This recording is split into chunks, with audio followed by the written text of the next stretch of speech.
I walked into the building thinking my son was a king, only to find him on his knees like a servant. I visited my son Terrence on what was supposed to be his first day as the sales director at his father-in-law's logistics company. I wore my best suit, the one I bought 20 years ago, ready to beam with pride. But when I looked through the glass walls of the executive floor, I didn't see him sitting at a mahogany desk. I saw him in a gray jumpsuit holding a toilet brush scrubbing a urinal while his father-in-law stood over him laughing. "Look at him, Paige," the old man sneered, kicking a bucket of dirty mop water so it splashed onto my son's chest. "That is all he is good for. It is in his genetics." I waited for my daughter-in-law, the woman carrying my grandchild, to defend her husband. Instead, she covered her mouth and giggled. "Make it shine, baby," she said. "Daddy has VIPs coming tonight." My son looked up, tears streaming down his face, and saw me standing there. He didn't wave. He mouthed the word run. I did not run. I stepped outside, pulled out my cracked old flip phone, and dialed my lawyer. "Burn it down, Sarah," I said. "Trigger clause 14. I want this building empty by midnight." My name is Elijah Freeman. They think I am a retired janitor living on a pension. They do not know I own the ground they are standing on. And today, I am going to remind them who really holds the keys. If you have ever been underestimated because of how you look, hit that like button and subscribe. Let me tell you how I brought an empire to its knees without throwing a single punch. The morning sun hit the glass facade of Harrington Logistics like a spotlight on a stage. I stood on the sidewalk adjusting my tie. It was a little tight around the neck and the fabric was worn shiny at the elbows, but it was clean. I had ironed it myself at 5 in the morning. Today was important. My son Terrence had called me a week ago, his voice bursting with excitement. "Paige's dad finally gave me a shot, Dad," he had said. "Director of sales. Can you believe it?" I wanted to believe it. I wanted to believe that Richard Harrington, a man who had looked at me at the wedding like I was something he had stepped in, had finally seen the worth in my boy. Terrence was smart. He had a degree. He worked hard. So I took the bus downtown, holding a small gift bag with a fountain pen inside. It wasn't expensive, but it was significant. It was the pen I used to sign my first contract 40 years ago. I walked through the revolving doors. The lobby was freezing, smelling of expensive cologne and ozone. I approached the front desk. The receptionist, a young woman with hair pulled back so tight it looked painful, didn't even look up from her screen. "Excuse me, miss," I said, smiling. "I am here to see Terrence Freeman. He is starting today on the executive floor." She finally looked up.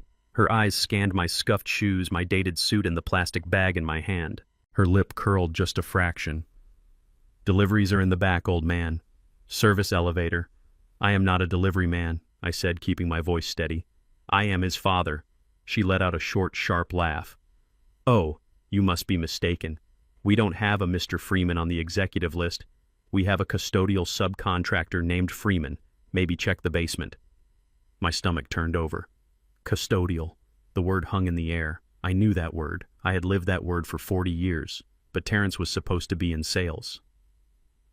"I'll find him myself," I said, walking past her desk toward the elevators. "Hey, you can't go up there," she shouted, reaching for her phone. I ignored her. I knew this building. I knew the layout better than the architect who designed it because I was the one who installed the waste management systems 20 years ago when they broke ground.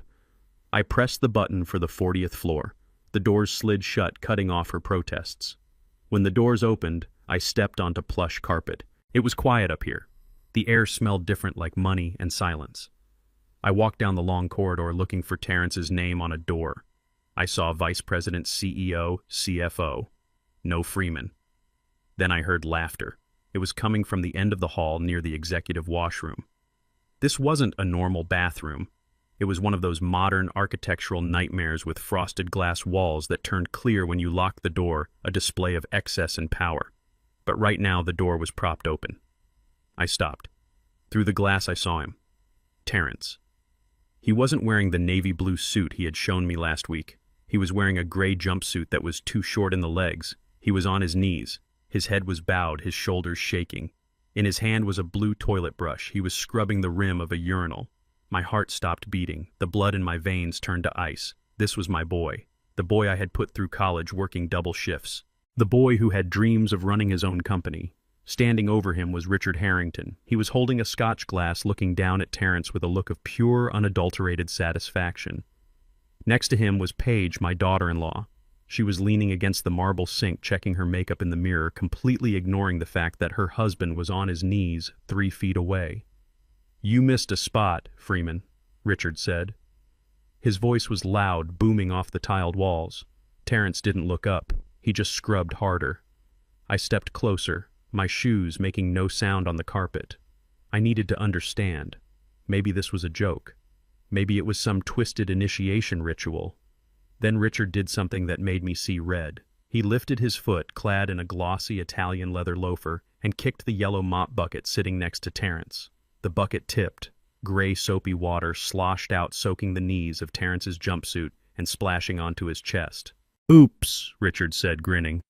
"Clumsy me. Clean that up, boy. And use your hands. We don't want to waste any more towels." Terrence froze. He gripped the brush so hard his knuckles turned white. I looked at Paige. Surely she would say something. Surely the woman who claimed to love my son would stop this madness. Paige turned from the mirror. She looked at the puddles spreading around her husband's knees. "Ugh, Terrence," she sighed, lifting the hem of her dress. "Watch where you're splashing that filth. My dad paid $3,000 for these shoes." "I am sorry," Paige Terrence whispered. His voice was broken. It was the voice of a man who had forgotten his own name. Richard laughed again, a deep, guttural sound. "Look at him, Paige.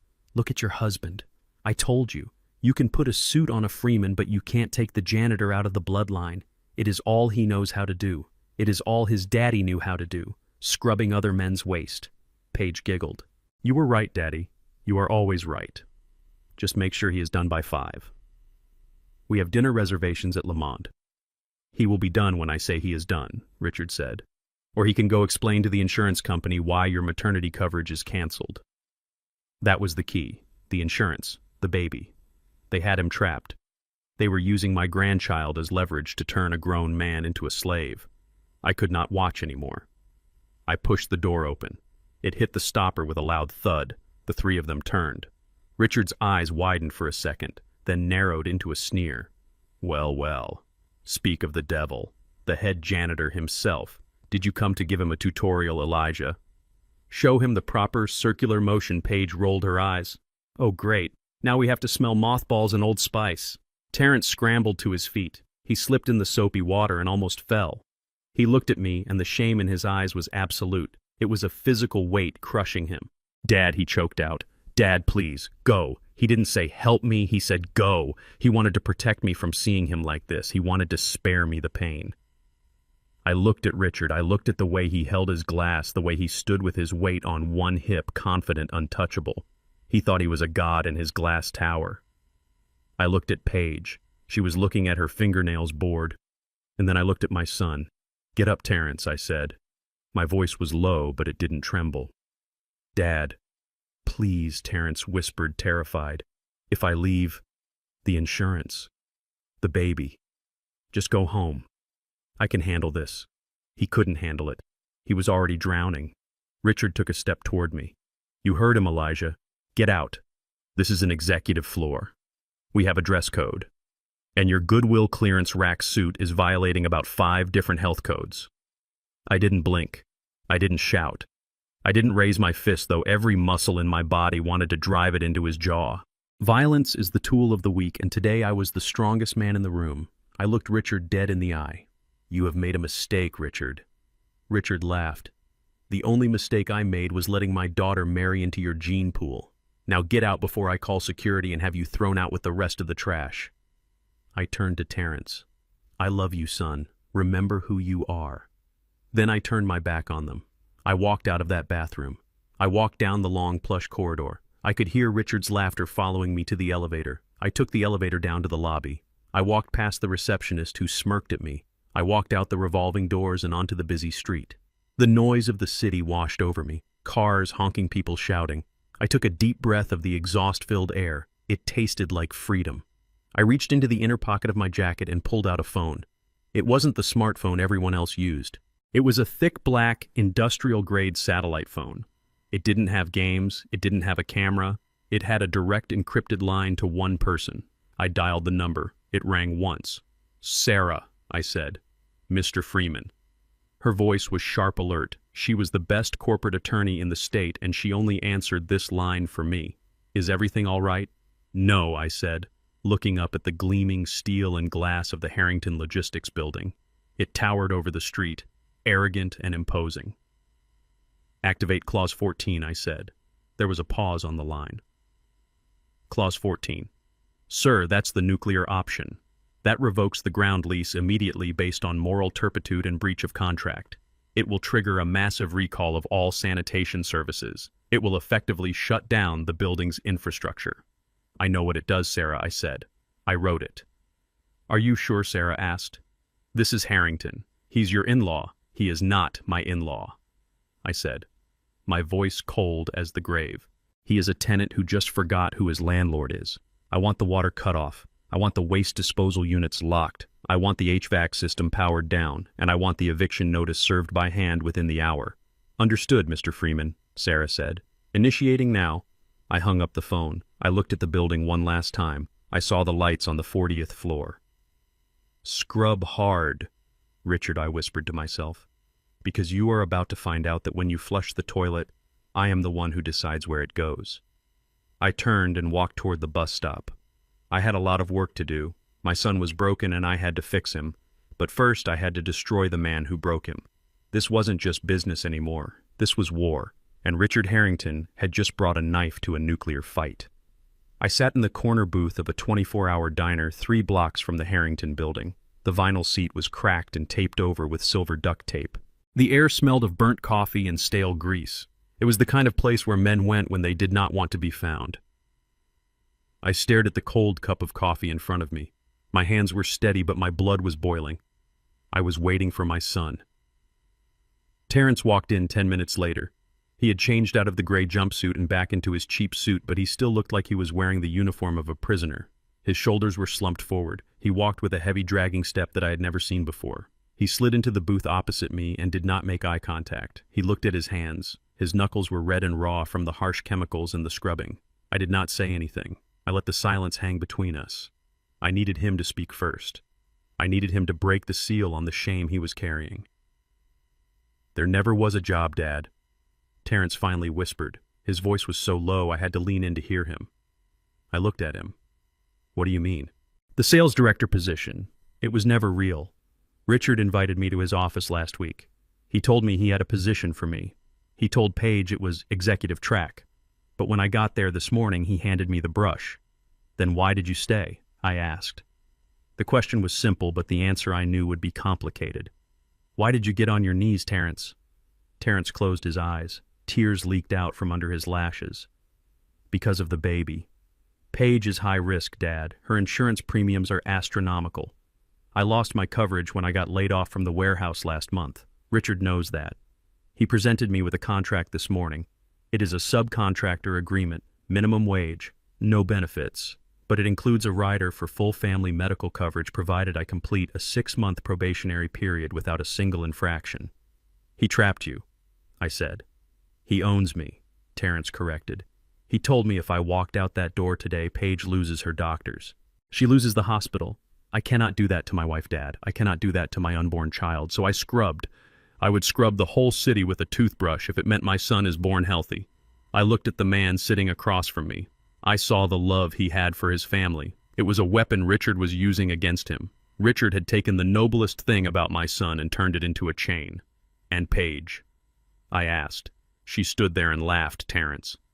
'She is scared, Dad,' Terrence said quickly. Too quickly. He was defending her. He was trained to defend her. She just wants her father's approval. She is caught in the middle. She is not in the middle, son. She is holding the whip.' Terrence shook his head. 'You do not understand. You have always been alone. You do not know what it is like to try and keep a family together when you have nothing.' I wanted to slam my fist on the table. I wanted to scream that I had everything. I wanted to tell him that I could buy Richard's company and turn it into a parking lot by tomorrow afternoon. But I stopped. Not yet. He needed to see the truth for himself. If I saved him now, he would never learn to fight. He would just trade one master for another. Just then, Terrence's phone buzzed on the table. The screen lit up with a picture of Paige. She looked beautiful and sweet in the photo. It was a lie. Terrence flinched like he had been burned. He reached for the phone with a trembling hand. "Answer it," I said. "Put it on speaker." "Dad, I cannot." "Put it on speaker, Terrence. I want to hear what your loving wife has to say." Terrence pressed the button. His hand was shaking so bad the phone rattled against the laminate tabletop. "Hello, Paige," he said. His voice was weak. It was the voice of a beaten dog. "Where the hell are you?" Paige's voice shrieked from the speaker. It was loud enough that the waitress at the counter turned to look. "I am just grabbing a coffee." Terrence stammered, "I will be home in 20 minutes. "Coffee. You are drinking coffee. My father told me you left with that old beggar you call a father. Are you spending our money on him?" Terrence looked at me. His eyes were wide with panic. "No, Paige. I am just talking to him. He is my dad. I do not care who he is. He is a loser, Terrence, and he is dragging you down with him. My father gave you a chance today, a generous chance, and you humiliated me. You let that old man walk in there in his trash can suit and disrespect my family. He did not disrespect anyone, Paige. He just came to see me. You are supposed to be working. You are supposed to be earning your keep. Do you know how embarrassing it is for me to have a husband who cleans toilets? My friends are asking what you do, and I have to lie. I have to tell them you are in consulting. You are pathetic." I saw Terrence shrink. I saw him fold in on himself. He was accepting her words. He believed them. "Get your ass home right now," Paige screamed. "And you better not bring that old man near my house. If I see his face, I will call the police. I swear to God, Terrence, if you are not here in 10 minutes, you can sleep on the street. I am sick of looking at you." That was it. The line had been crossed. It had been stomped on and spit on. I reached across the table. My hand moved faster than Terrence could react. I grabbed the phone. I brought it to my face. "Listen to me very carefully, you spoiled little witch," I said. My voice was low. It was a growl from the bottom of my chest. "Who is this?" Paige demanded. "Is that you, Elijah? Put my husband back on." "Shut your mouth," I said. The words came out like bullets. There was a stunned silence on the other end. No one had ever spoken to Paige Harrington like that, not in her entire pampered life. "You do not talk to my son like that," I continued. "You do not threaten him. And you certainly do not threaten me. You listen to me, old man." Paige hissed. Her voice was venomous. "You are nothing. You are a broke retired janitor who smells like bleach and desperation. You have no power here. This is my house. This is my husband. And if you do not like how I talk to him, you can take him. Go ahead. Take him. He is useless anyway. But if he walks out that door, he is leaving the insurance behind. He is leaving his child behind. You do not deserve his child," I said. "And you do not deserve to breathe the same air as my father." Paige screamed, "Get off the phone! Terrence, come home now, or I am changing the locks." She hung up. The silence that followed was heavy. It felt physical. Terrence stared at the phone in my hand. His face was gray. "Why did you do that?" he whispered. He looked terrified. "She's going to kick me out, Dad. She means it." "Let her," I said. I put the phone down. "You do not need her, Terrence." "I do need her," he said. His voice rose. He was angry now, angry at me. "You do not get it. You live in your little paid-off shack with your pension checks. You do not have real problems. I have a baby coming. I have nowhere to go." I reached into my pocket. I pulled out my wallet. It was an old leather bifold cracked at the spine. I opened it and pulled out a card. It wasn't my black card. It wasn't the platinum card I used for corporate acquisitions. It was a standard gray debit card from a local credit union. The plastic was peeling at the corners. It looked like the card of a man who lived check to check. But this card was linked to a private holding account with a balance of $5 million. I kept it for emergencies. This was an emergency. "Take this," I said. I slid the card across the table. "Go to the Regency Hotel. Get a suite. Order room service. Sleep in a bed that doesn't have strings attached. Do not go back to that house tonight." Terrence looked at the card. He looked at me. He laughed. It was a bitter sound. "Dad, stop. Take it, Terrence. The pin is your birthday." He pushed the card back to me. "Dad, you probably have $500 in that account. A night at the Regency is $400. Then what? What do you eat for the rest of the month?" "I have enough," I said. "No, you don't. You scrimp and save on groceries. You wear the same suit for 20 years. I know what you have. He reached into his own pocket. He pulled out a crumpled wad of bills. Ones and fives, maybe $20 total. It was his tip money from a previous delivery job. Here, he said. He tried to press the money into my hand. What is this? I asked. Take it, Terrence said. His eyes filled with tears again. Buy some of that ointment for your back. I know your back hurts. I see how you walk. Just take it, Dad, please. Let me do something. Let me feel like I am not completely useless. I looked at the money. I looked at my son. He was drowning. He was being crushed by the weight of the world. And yet here he was trying to give his last $20 to his father because he thought I was weak. He thought I was poor. He had no idea. I closed my hand around his fingers. I pushed the money back to him. Keep your money, son, I said. I do not need it. Just go home, Dad, Terrence said. He stood up. He looked exhausted. I have to go back. I have to beg her to let me in. I have to fix what you broke. He didn't wait for me to answer. He turned and walked out of the diner. The bell above the door chimed a cheerful little ding that sounded like a mockery. I watched him go. I watched him walk down the street, his head bowed, his shoulders hunched against the wind. He looked like a man marching to the gallows. I sat there in the booth alone. The coffee was cold. I remembered when he was a boy. He was 10 years old. He had come home crying because a bigger boy had pushed him down and taken his lunch money. I had wiped his face. I had told him, Terrence, never bow your head. The world will try to push you down. It will try to make you feel small, but you are a freeman. You stand tall. I had taught him to be humble. I had taught him that money did not make the man. I had hidden my success because I wanted him to build his own character. I wanted him to know the value of $1. I was wrong. I had sent a sheep out into a world of wolves. I thought I was teaching him integrity, but I had only taught him how to suffer. I had taught him how to be a victim. Richard and Paige did not respect humility. They ate it alive. They saw his kindness as weakness. They saw his poverty as a moral failing. And because I had played the part of the poor old janitor, I had let them believe it. I had given them the ammunition to destroy my son. I looked at the gray debit card sitting on the table. It was useless if he wouldn't take it. Money was useless if he didn't know he had it. He needed to see. He needed to know. I picked up the card and put it back in my wallet. Then I picked up my satellite phone. I dialed Sarah again. Get the jet ready, I said. Sir, Sarah asked. It is late. Where are we going? We are not going anywhere, I said. I am staying right here, but tomorrow morning I am going to buy a building. Which building, sir? Harrington Logistics, I said. And Sarah, get me everything you have on Paige Harrington. I want to know where she shops. I want to know who her friends are. And I want to know exactly what is happening with this pregnancy. Why, sir? Because my son thinks she is a prize, I said. I stood up and threw a $100 bill on the table for the coffee. I need to show him she is just a receipt. I walked out of the diner. The night air was cold, but I didn't feel it.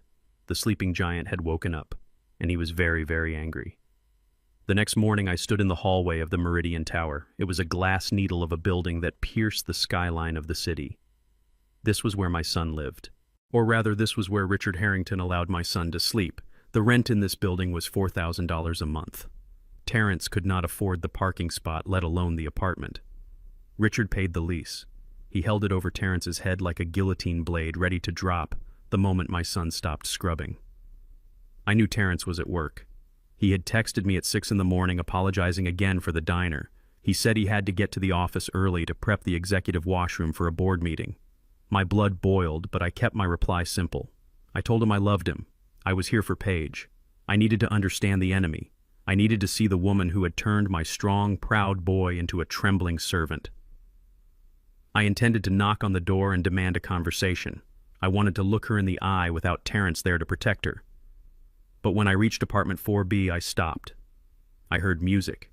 It was loud, thumping bass that vibrated through the heavy oak door. It was 10 in the morning on a Wednesday. Paige was supposed to be 7 months pregnant. She was supposed to be high risk. She was supposed to be on strict bed rest. That was the whole reason Terrence was on his knees scrubbing floors, to keep her insurance, to keep her and the baby safe.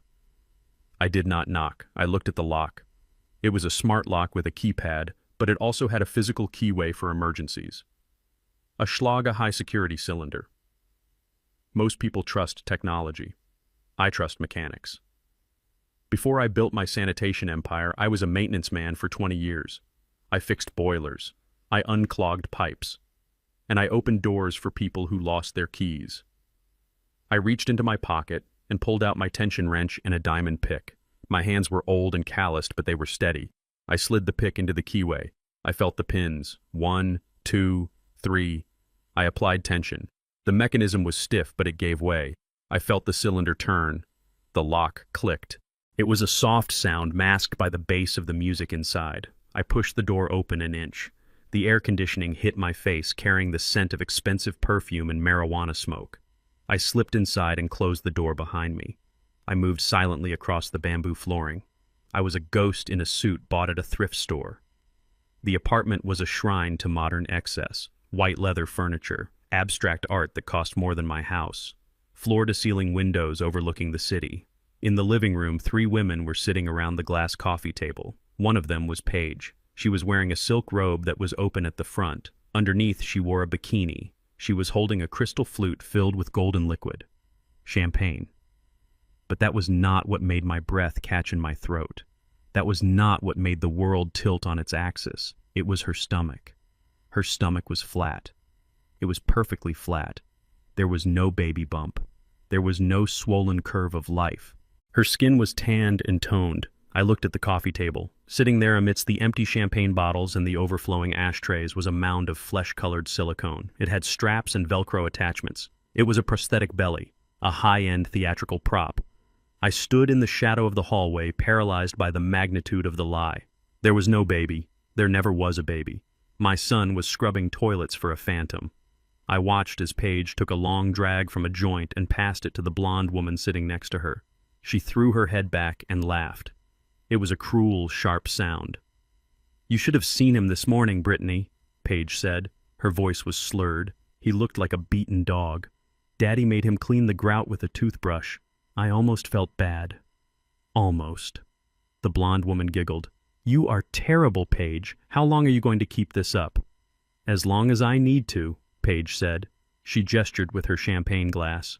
"Do you know how hard it is to find good help these days? Terrence does everything. He cooks, he cleans, he rubs my feet because he thinks they are swollen. He is the perfect slave, and the best part is he thinks he is being noble. He thinks he is sacrificing himself for his legacy." She laughed again and poured more champagne. "But what happens in 2 months?" the third woman asked. She looked nervous. "When the baby is supposed to come?"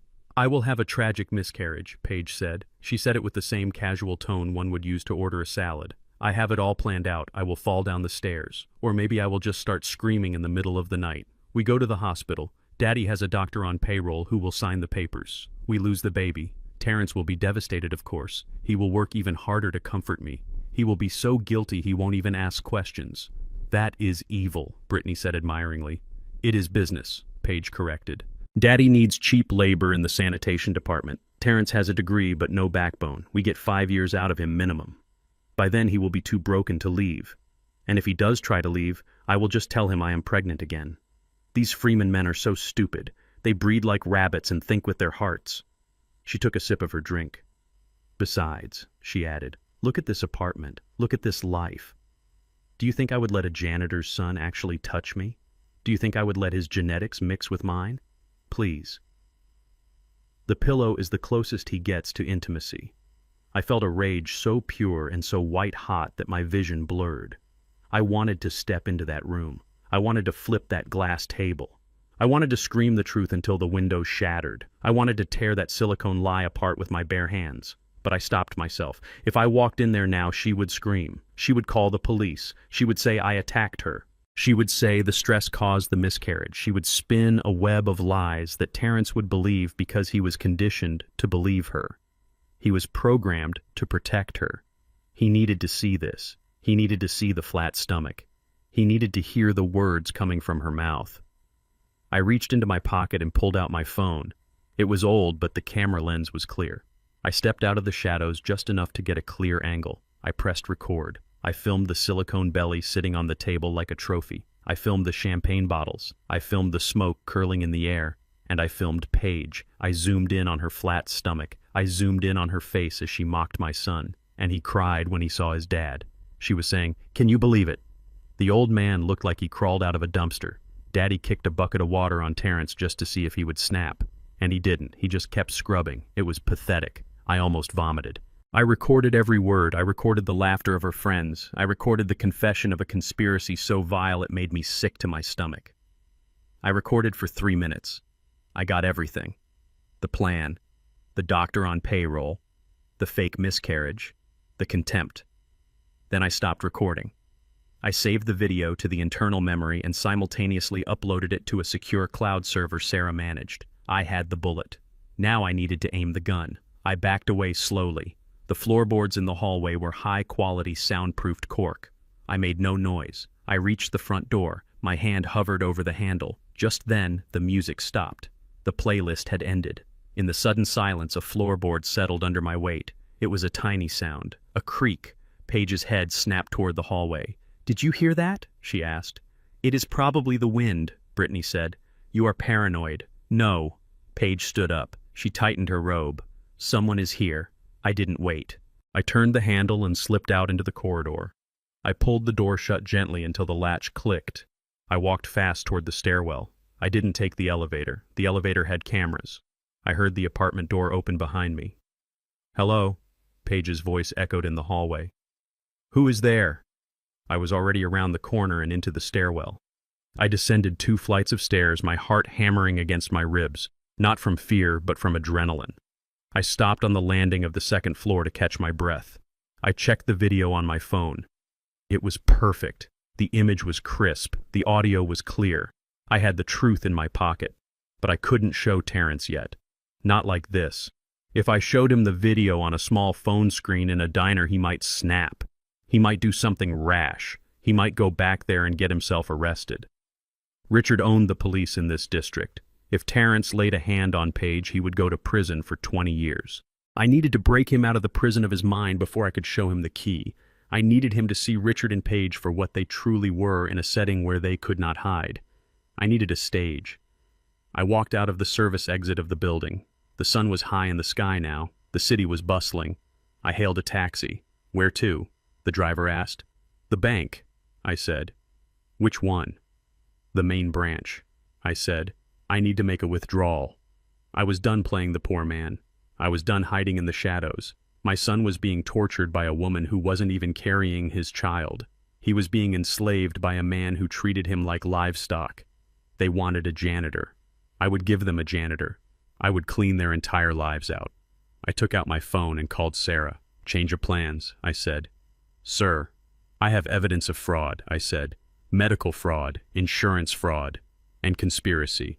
You found something on Harrington. I found everything, Sarah. I found the devil in a bikini.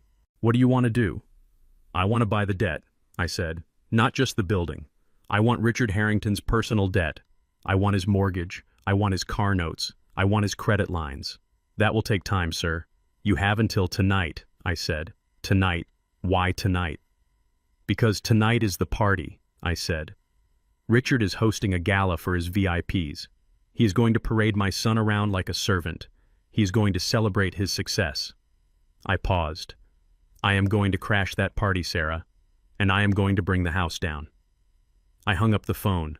I looked out the window at the passing city. Paige thought she was smart. She thought she was playing a game with pawns. She didn't know the king had just entered the board, and the king was coming for her head. I stood outside the door of apartment 4B at the Meridian Tower. My phone buzzed in my pocket. It was a text from Terrence. "Dad, please come back. We need to talk. Mom is asleep. We can fix this." It was the invitation I needed. I knew it was a trap. I knew Terrence did not have the courage to summon me on his own. Richard was pulling the strings. He wanted me back there to finish what he started in the bathroom. He wanted to break me the way he broke my son. I knocked. The door swung open instantly. It wasn't Terrence standing there. It was Richard. He was grinning like a wolf who had cornered a wounded deer. Behind him, Paige was reclining on the white leather sofa, sipping water, looking frail and victimized. Terrence stood in the corner, his head bowed, looking at his shoes. "You have some nerve coming back here," Elijah Richard said. His voice was loud, theatrical. He was performing for an audience I could not see yet. "My son invited me," I said, stepping into the foyer. I looked at Terrence. "Tell him, son. Tell him you asked me to come." Terrence opened his mouth, but Richard cut him off. "He did no such thing. You broke in here earlier. We saw you on the corridor cameras. And now you are back to harass my pregnant daughter. You are trespassing Elijah. And in this building, we do not take kindly to intruders." He pulled his phone from his pocket. He didn't dial. The call was already active. "Officer," he said into the phone, "he is here. He is inside the apartment." "Yes. He is aggressive. I fear for my daughter's safety. Send them up." He hung up and smiled. A cold, predatory smile. "They are already in the lobby, Elijah. I called them 5 minutes ago. You walked right into it." Terrence looked up, his eyes wide with panic. "Richard, you said we were just going to talk to him. You said no police." "Shut up!" Terrence Page snapped from the couch. He broke in. "He is crazy. He needs to learn a lesson."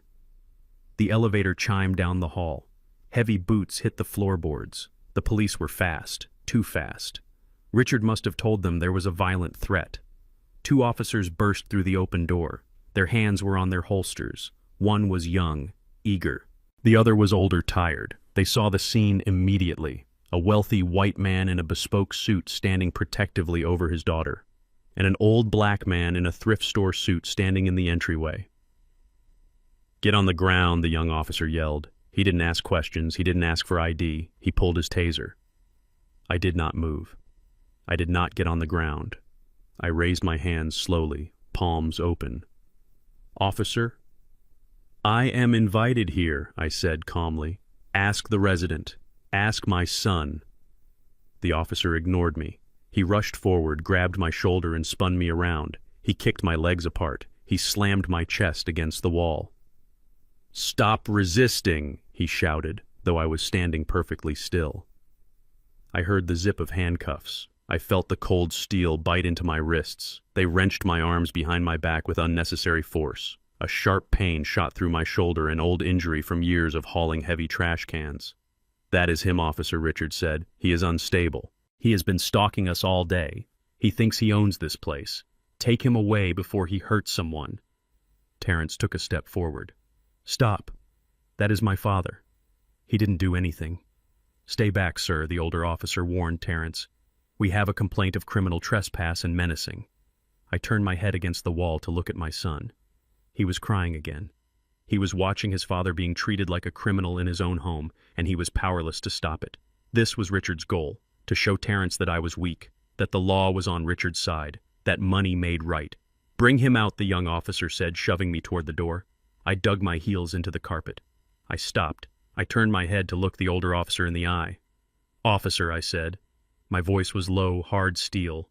"Before you take me out of this building in cuffs, you need to make a phone call." The officer laughed. "You get your phone call at the station, Grandpa. Move it." "Check my wallet," I said. "Left breast pocket." He hesitated. Something in my tone made him pause. It wasn't the voice of a man who was afraid. It was the voice of a man who was giving an order.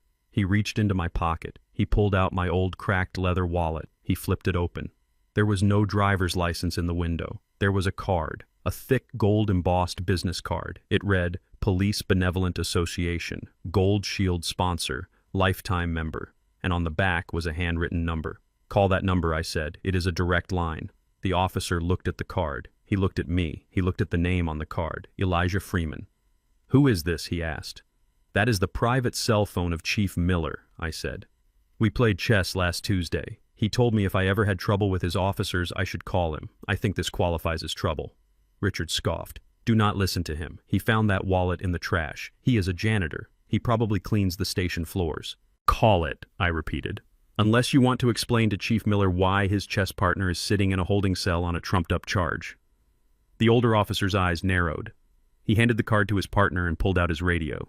He keyed the mic. "Dispatch, patch me through to the chief. Priority 1. There was a crackle of static. Then a voice I recognized. "Miller." "Go ahead." "Chief, this is Sergeant Davis. I have a suspect in custody at the Meridian. He claims he knows you. Name is Elijah Freeman."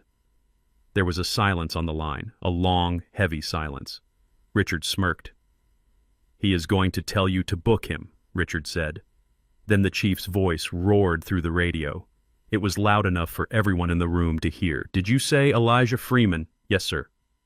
"Is he in cuffs, Sergeant?" "Yes, sir." "Get them off. Now." Do you know who that man is? That man paid for the new tactical vests you are wearing right now. That man funded the Widows Fund single-handedly last year. If you have laid a finger on him, you better pray he is in a forgiving mood. Apologize and get out of there, immediately. The color drained from the sergeant's face. He looked at his radio like it had bitten him. Yes, sir. Understood, sir. He fumbled for his keys. His hands were shaking. He unlocked the cuffs. He stepped back as if I were radioactive. Mr. Freeman, he stammered. I am so sorry. We didn't know. The complaint, it seemed credible. I rubbed my wrists. I looked at the officer. You were doing your job, Sergeant, but next time check the facts before you put an innocent man against the wall. Yes, sir. Thank you, sir. The officers backed out of the room. They didn't look at Richard. They didn't look at Paige. They just wanted to be as far away from me as possible. The door clicked shut. The silence in the apartment was absolute. Richard stared at me. His mouth hung slightly open. The smug confidence was gone, replaced by confusion and suspicion. What was that? Paige whispered. She sat up on the couch, forgetting her act of being frail. How do you know the police chief? Richard shook his head. He let out a short, dismissive laugh. It sounded forced. Corruption, he spat. That is what that was. I knew you were dirty, Elijah, but I didn't know you were deep in it. Who are you laundering money for? The gangs, the mob. You clean their toilets and they give you a get-out-of-jail-free card. He turned to Terrence. You see this, son. Your father is a criminal. That is the only explanation. No honest janitor has the police chief on speed dial. He is mixed up in something bad. I did not deny it. I did not explain. Let them think I was a criminal. Let them think I was dangerous. Fear was a useful tool. I fixed my cuffs. I straightened my tie. Are we done here, Richard? I asked. Or do you want to call the fire department next? Maybe I know the fire marshal too. Richard's face turned red. He stepped into my personal space. He was trying to regain control.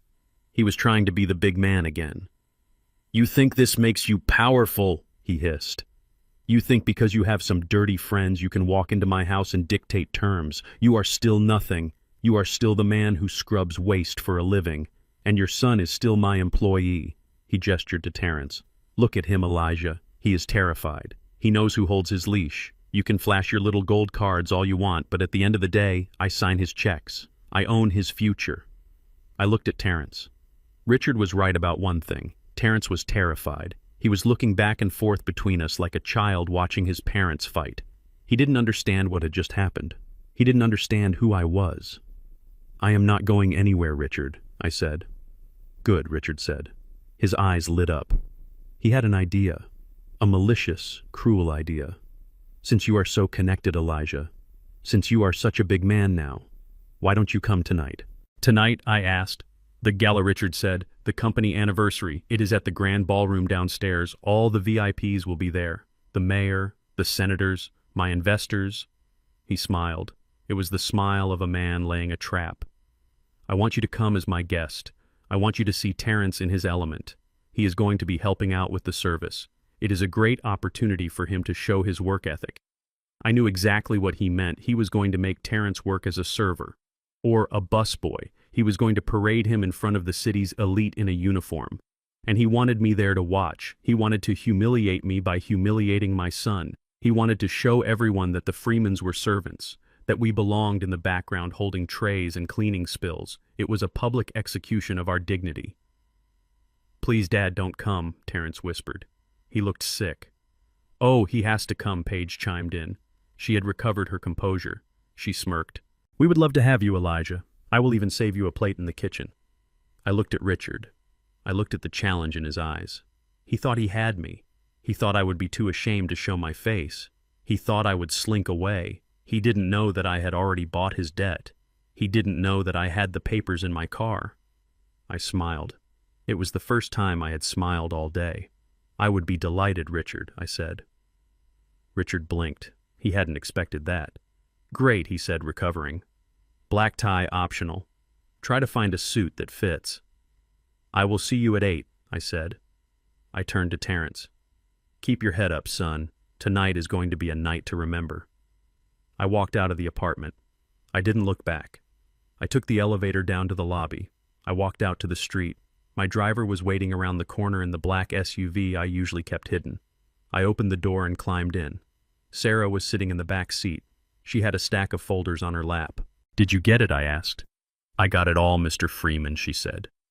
"The mortgage, the business loans, the personal lines of credit. You own every cent of debt Richard Harrington has. You own his house. You own his car. You own his company." "Good," I said. "And the video?" she asked. "I have it," I said. "We are ready then."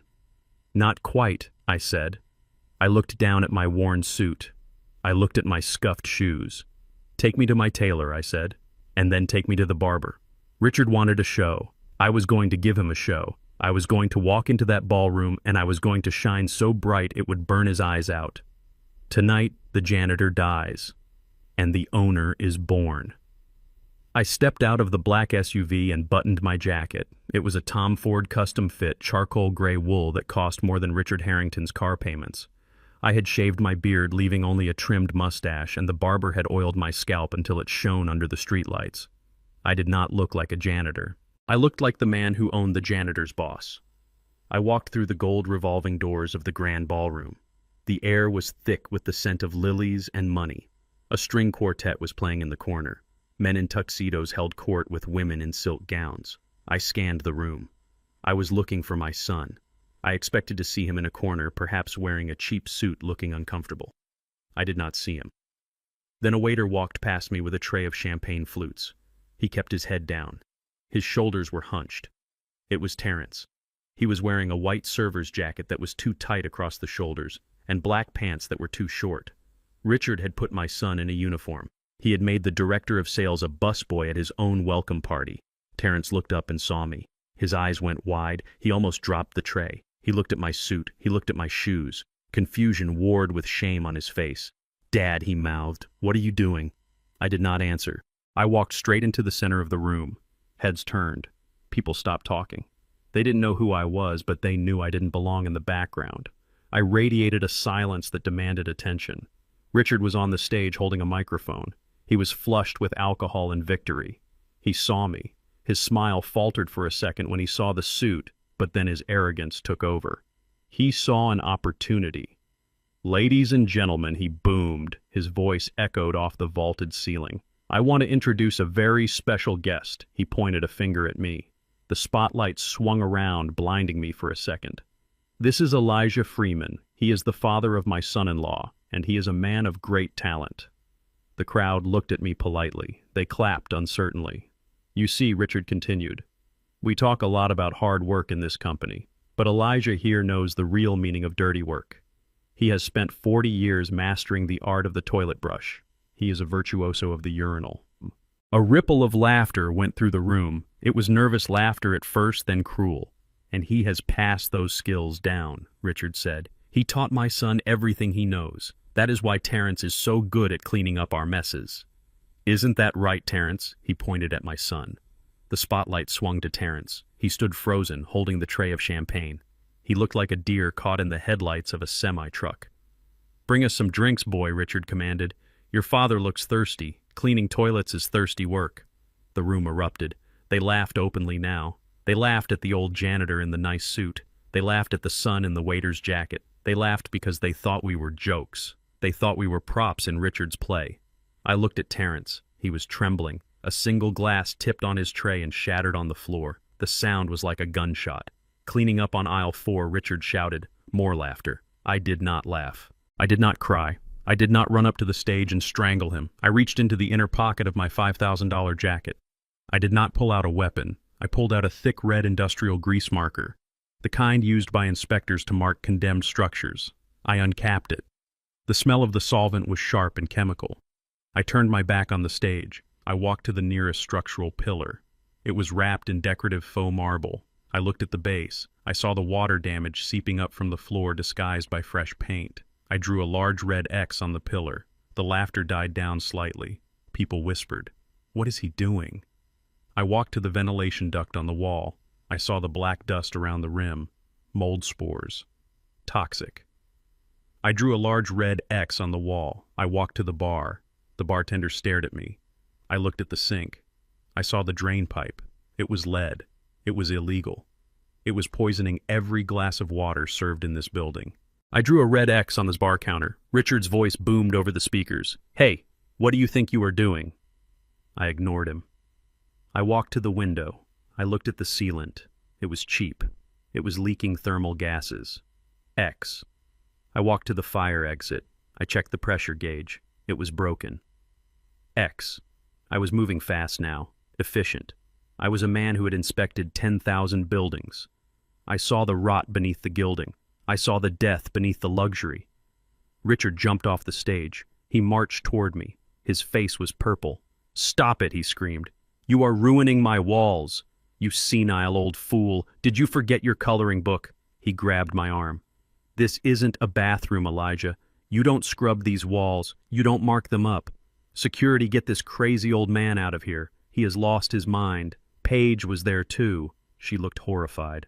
Not because of the safety violations, but because I was embarrassing her. "Oh my God," she hissed. "He is having an episode. He thinks he is at work. Get him out of here, Daddy. He is ruining the gala." The crowd parted. They looked at me with pity and disgust. They saw a crazy old janitor vandalizing a ballroom. I shook Richard's hand off my arm. I did not shove him. I just removed him like a piece of lint. I capped the marker. I turned to face him. The room was silent. "I am not drawing, Richard," I said. My voice was calm. It carried to the back of the room without a microphone. "I am grading you. Grading me," Richard sputtered. "You are vandalizing private property. You are going to jail." "No," I said. "I am citing you." I pointed to the pillar. Class 3 water damage indicating structural rot in the foundation. Violation of City Code 402. I pointed to the vent. Black mold accumulation in the HVAC intake. Violation of Health Code 119. Severe respiratory hazard. I pointed to the bar. Lead piping in a food service area. Violation of Federal Safety Regulation 88. Immediate shutdown required. Richard stared at me. His mouth opened and closed. "How do you know those codes?" he whispered. "Because I wrote them," I said. I reached into my pocket again. I pulled out a leather wallet. I flipped it open. A gold badge gleamed under the lights. It wasn't a police badge. It was something rarer. "I am Elijah Freeman," I said. "I am the chairman of the National Industrial Sanitation Association. I sit on the board that writes the safety protocols for every commercial building in this state. And I own Freeman Sanitation, the company that processes your waste, your water, and your air." I looked around the room. I looked at the mayor. I looked at the senators. "Gentlemen," I said, "you are breathing toxic mold spores. You are drinking lead-contaminated water. And you are standing in a building that is structurally unsound." The mayor dropped his glass. I turned back to Richard. "You called me a janitor, Richard. You are right. I am a janitor. And I just found a lot of trash in this building." I held up the red marker. "Starting with you." Richard looked at the red X's. He looked at the badge. He looked at me. For the first time all night, he looked small, but he was not defeated yet. He was a rat, and rats bite when they are cornered. He laughed, a desperate, high-pitched sound. "You are lying," he said. "You are a fraud. You stole that badge. You are nobody." He turned to the crowd. "Do not listen to him. He is Terrence's father. He is trying to extort me. Security, throw him out." 2 security guards stepped forward. They were big men. They looked uncertain. I did not move. I looked at the guards. "Check your paychecks, boys," I said. "Look at the signature at the bottom. Freeman Holdings processes the payroll for the security firm you work for. I bought the contract this morning." The guards stopped. They looked at each other. "If you touch me," I said, "you are fired. If you escort Mr. Harrington out of his own building, you get a raise." The guards looked at Richard. They looked at me. They saw the suit. They saw the confidence, and they knew who the real boss was. They stepped back. Richard stood alone in the center of the circle. The red X's surrounded him like a target. "You have 5 minutes to evacuate this building," I said to the room. "After that, I am sealing the doors for emergency decontamination." Panic rippled through the crowd. The mayor was the first to move. He ran for the exit. The senators followed. The investors scrambled. In 60 seconds, the ballroom was a chaotic stampede of expensive shoes and screaming elites. Only 4 people remained. Me, Richard, Paige, and Terrence. Terrence was still holding the tray. He was staring at me like I had just descended from the sky. "Dad," he whispered. "Put the tray down, son," I said. He dropped it. The crash was the final note of the symphony I had just conducted.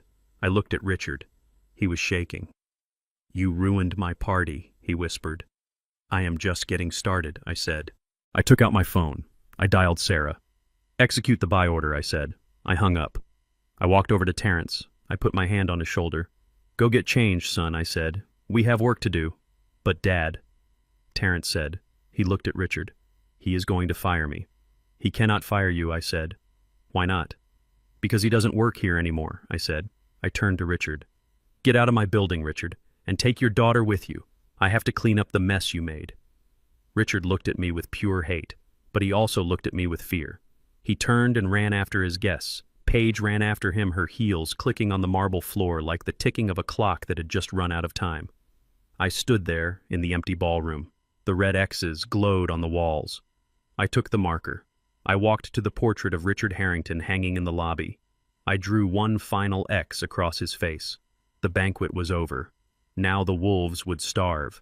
The red X's on the walls were glowing like neon signs of doom. But Richard Harrington was not a man who accepted defeat gracefully. He was a cornered animal, and cornered animals attack the weakest thing in the room. He saw his guests looking at the exits. He saw his empire crumbling. He needed a distraction. He needed to shift the disgust of the crowd from him to us. He needed a scapegoat. He signaled to a woman standing near the front of the stage. I recognized her from the dossier Sarah had compiled. Mrs. Eleanor Vanderhoven. She was Richard's biggest investor and a woman known for her cruelty as much as her diamonds. She caught Richard's eye and nodded. It was a subtle movement, a predator's agreement. Terrence was backing away, his head down, trying to make himself invisible. He was holding the empty tray against his chest like a shield.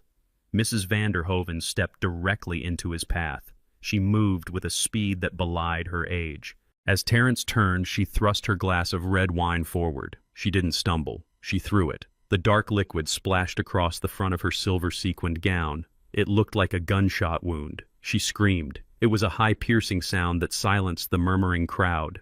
"You clumsy idiot!" she shrieked, pointing a manicured finger at my son. "Look what you did! This is a Couture Valentino. It is one of a kind." Richard was there in a second. He grabbed Terrence by the lapel of his white jacket and hauled him into the center of the spotlight. "Look at this!" Richard bellowed to the room. "I try to give this boy a chance. I try to lift him out of the gutter, and this is how he repays me. He destroys property. He disrespects our honored guests." Terrence was shaking. "I didn't do it, Richard. She walked into me, I swear." "Do not lie to me, boy," Richard spat. He turned to Mrs. Vanderhoven. "How much was the dress, Eleanor?" $10,000, she said, "and it is ruined. I want him arrested. I want him in jail." Richard looked at Terrence with a smile that was all teeth. "You heard her. $10,000. Do you have $10,000, Terrence? Can you pay for the damage you caused?" "No," Terrence whispered. "You know I don't." "Then you have two choices," Richard said. His voice dropped to a menacing growl that carried through the silent ballroom. "You can go to jail for destruction of property, or you can get on your knees right now and lick it off." The room gasped. It was a sound of pure shock. Even the jaded elites were stunned by the cruelty. "Clean it up," Richard commanded, pointing at the hem of the woman's dress. "Show us how good you are at cleaning. Show us that Freeman talent. If you get that stain out, I won't call the police." Terrence looked at me. His eyes were wide pools of terror. He looked at Paige. She was standing by her father, her arms crossed, looking bored. "Do it, Terrence," she said. "Do not embarrass me anymore. Just clean the dress." My son began to lower himself. His knees bent. He was going to do it. He was going to degrade himself in front of the entire city to save himself from a threat that wasn't even real. He was broken. That was when I moved. I did not run. I walked. My steps were heavy, rhythmic pounding against the marble floor like the tolling of a bell. "Stand up, son," I said. Terrence froze halfway to the floor. I stepped between him and Richard. I stood toe to toe with the man who thought he owned the world. I smelled the scotch on his breath. I saw the sweat beading on his forehead. "How much?" I asked. Richard blinked. "Excuse me." "The dress," I said. "How much?" $10,000, Richard said. "Cash. Right now. Or he goes to jail." I reached into the inside pocket of my jacket. I bypassed the silk lining and reached into the hidden pouch where I kept my emergency fund. I pulled out a stack of bills. They were bound with a thick rubber band. The edges were frayed. The paper was soft from use.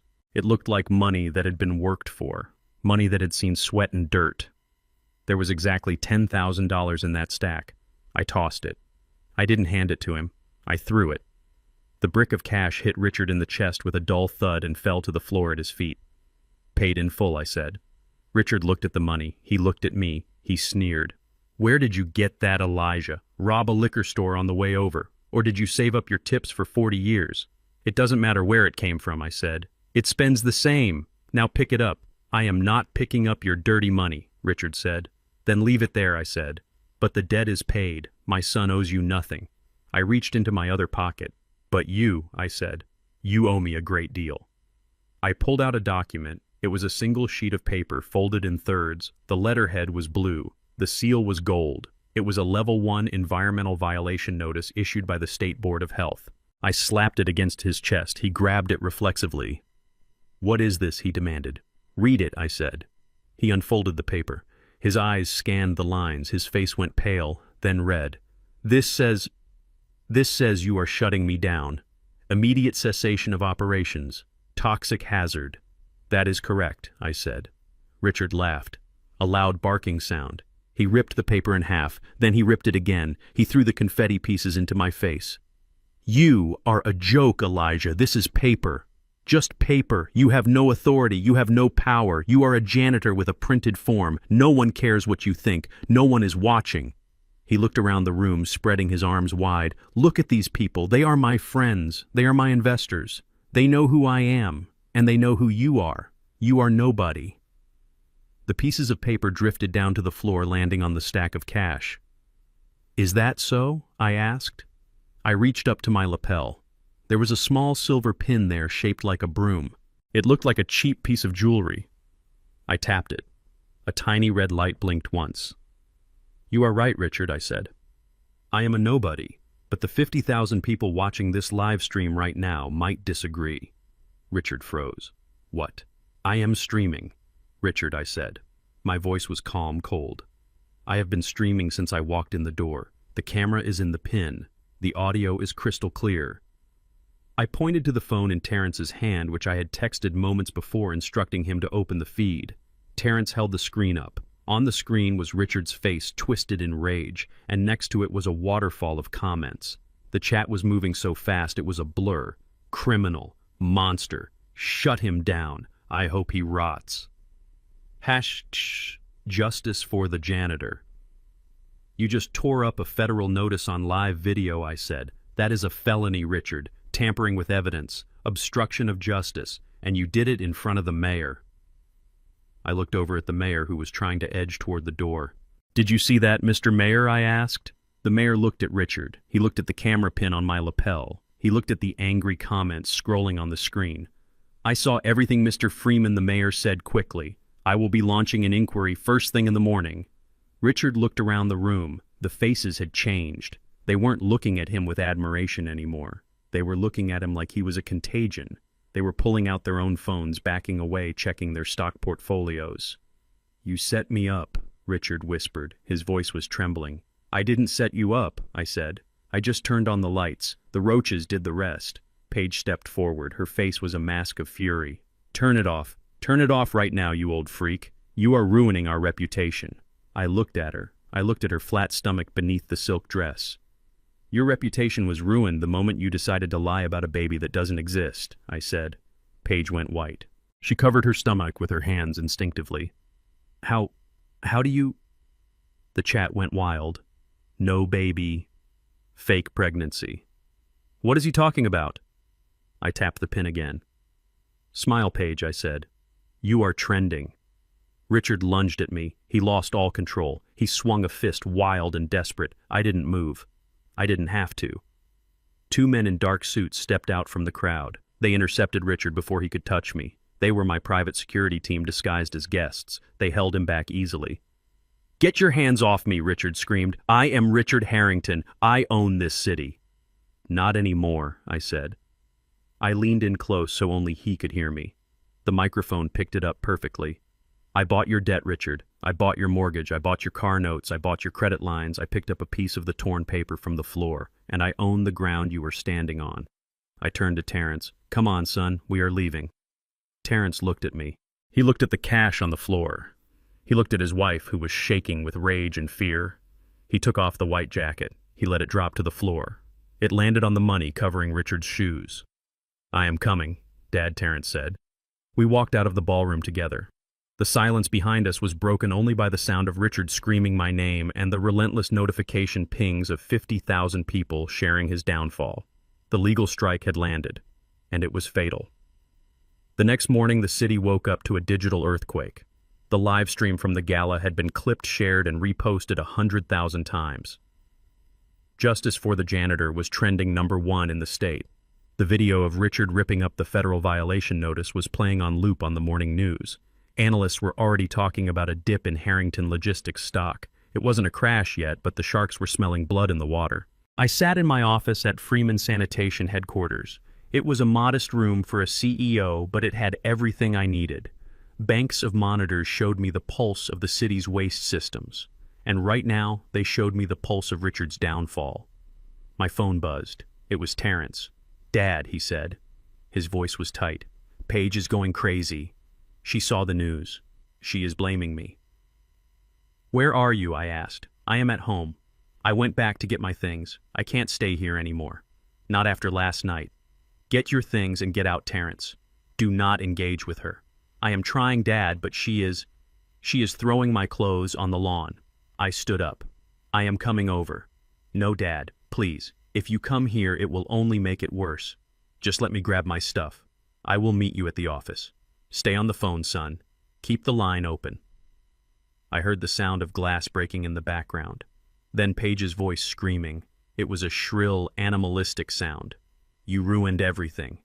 You and your garbage father. Look at this. My friends are unfollowing me. Brands are canceling my sponsorship deals. I am losing followers by the second. She wasn't worried about her father's company. She wasn't worried about the legal violations. She was worried about her Instagram metrics.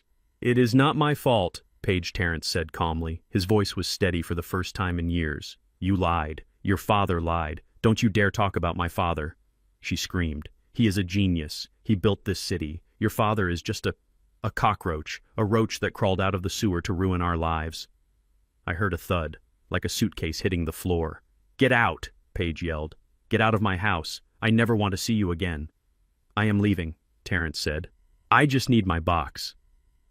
What box? The box from the closet. With my mom's things. Oh, that old junk. Paige laughed. It was a cruel sound. You mean the trash? I already took care of it? What do you mean? Terrence asked. His voice dropped. Panic seeped into his tone. Where is it, Paige? I heard footsteps, the sound of a door opening, the rush of wind. They were on the balcony. Look down, Paige said. There was a silence, then a cry of anguish from my son that tore my heart in two. No, I ran to the elevator. I didn't care what Terrence said. I was going to him. I drove my SUV like a man possessed. I broke every speed limit. I ran red lights. I needed to get to the Meridian Tower before she destroyed him completely. When I pulled up to the curb, I saw it.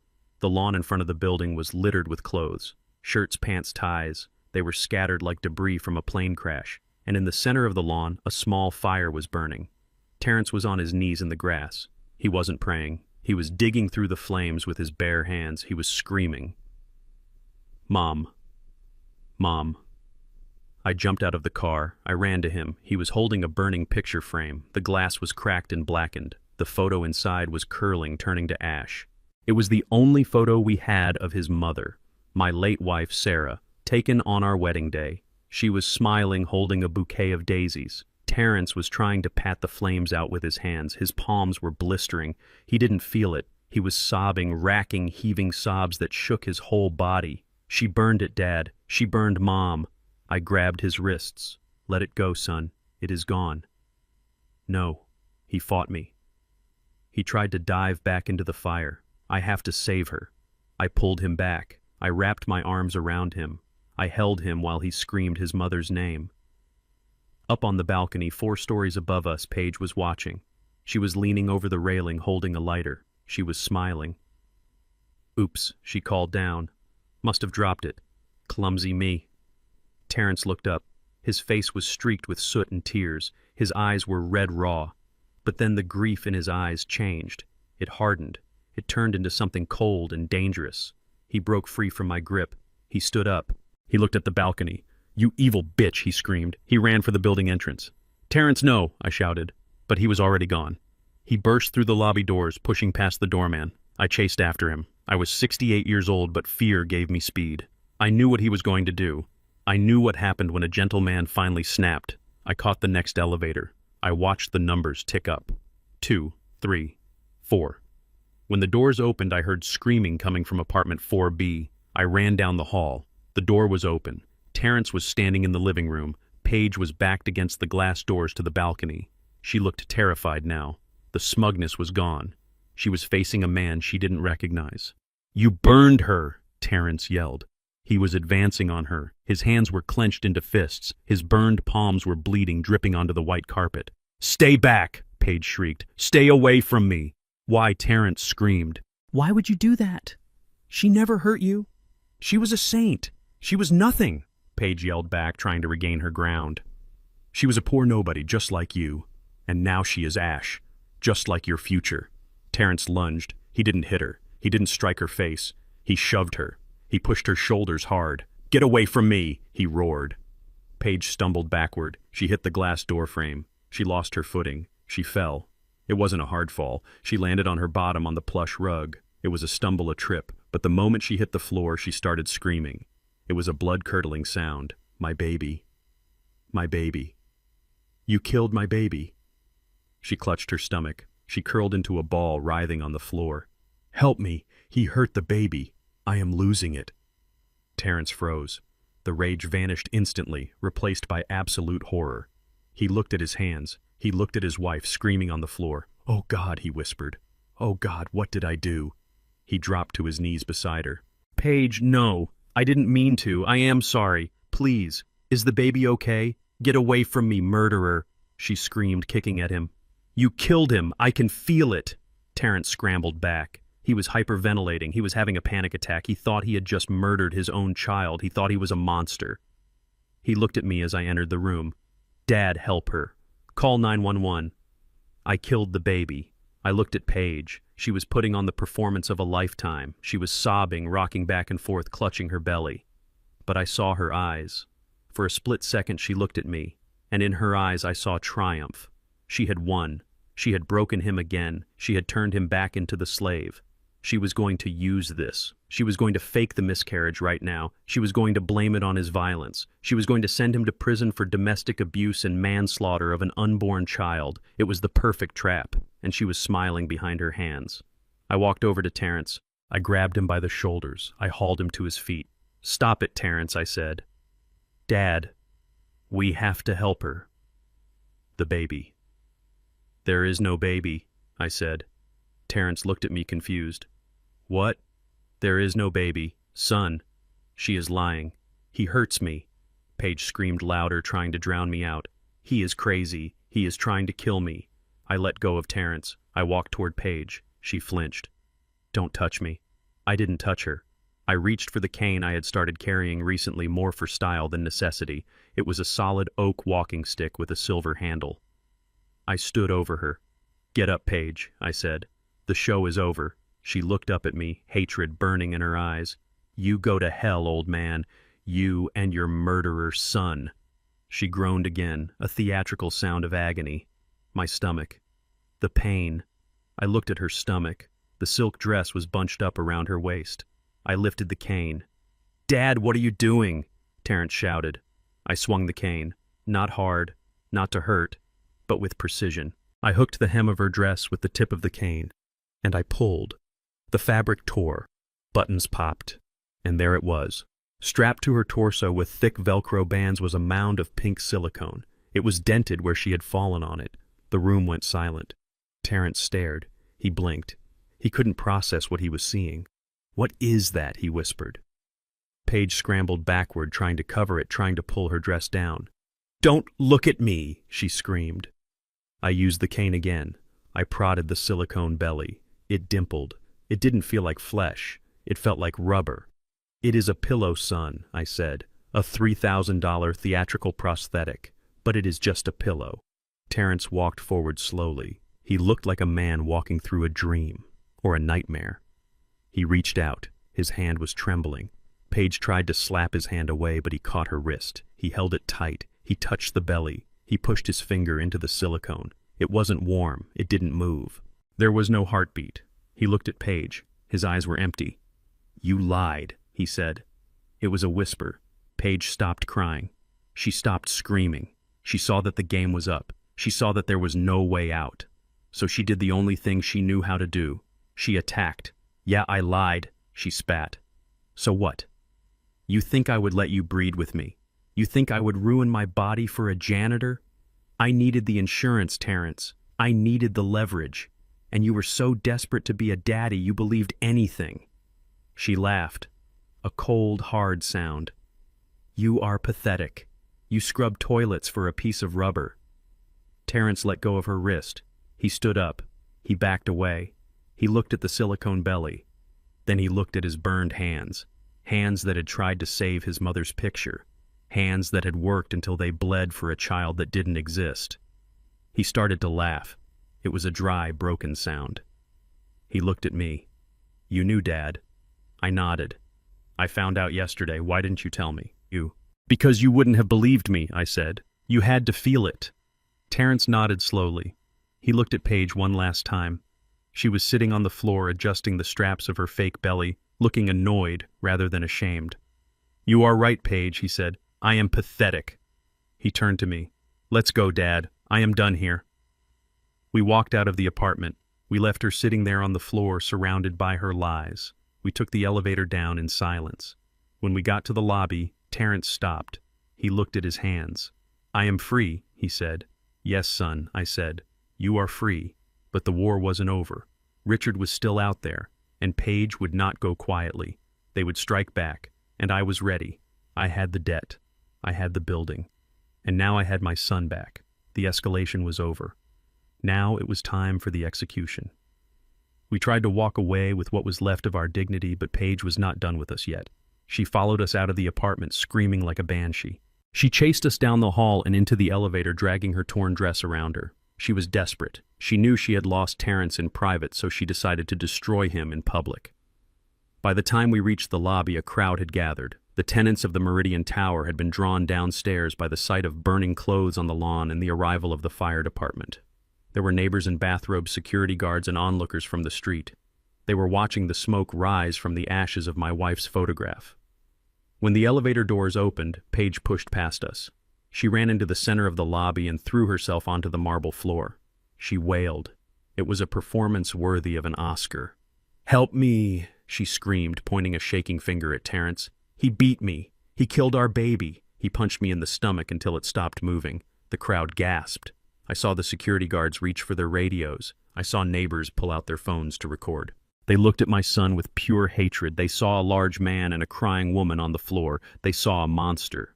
Terrence froze. The color drained from his face. He looked at the angry faces surrounding him. He looked at the security guards stepping forward, hands hovering over their weapons. "I did not touch her," Terrence whispered. His voice was too quiet. No one heard him. "He is a murderer," Paige shrieked, tearing at her hair. "Arrest him. Do not let him leave." A large man in a tracksuit stepped forward, blocking our path to the door. "You are not going anywhere, buddy," the man growled. I felt the temperature in the room drop.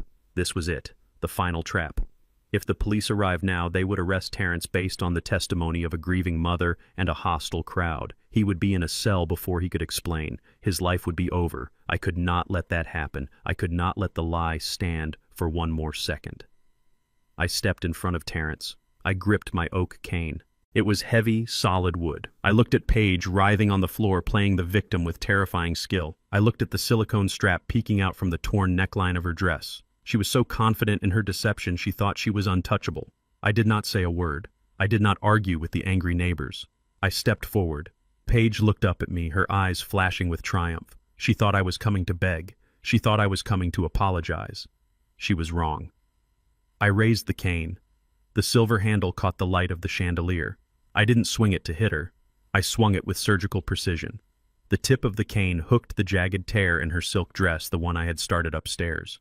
I twisted my wrist and pulled.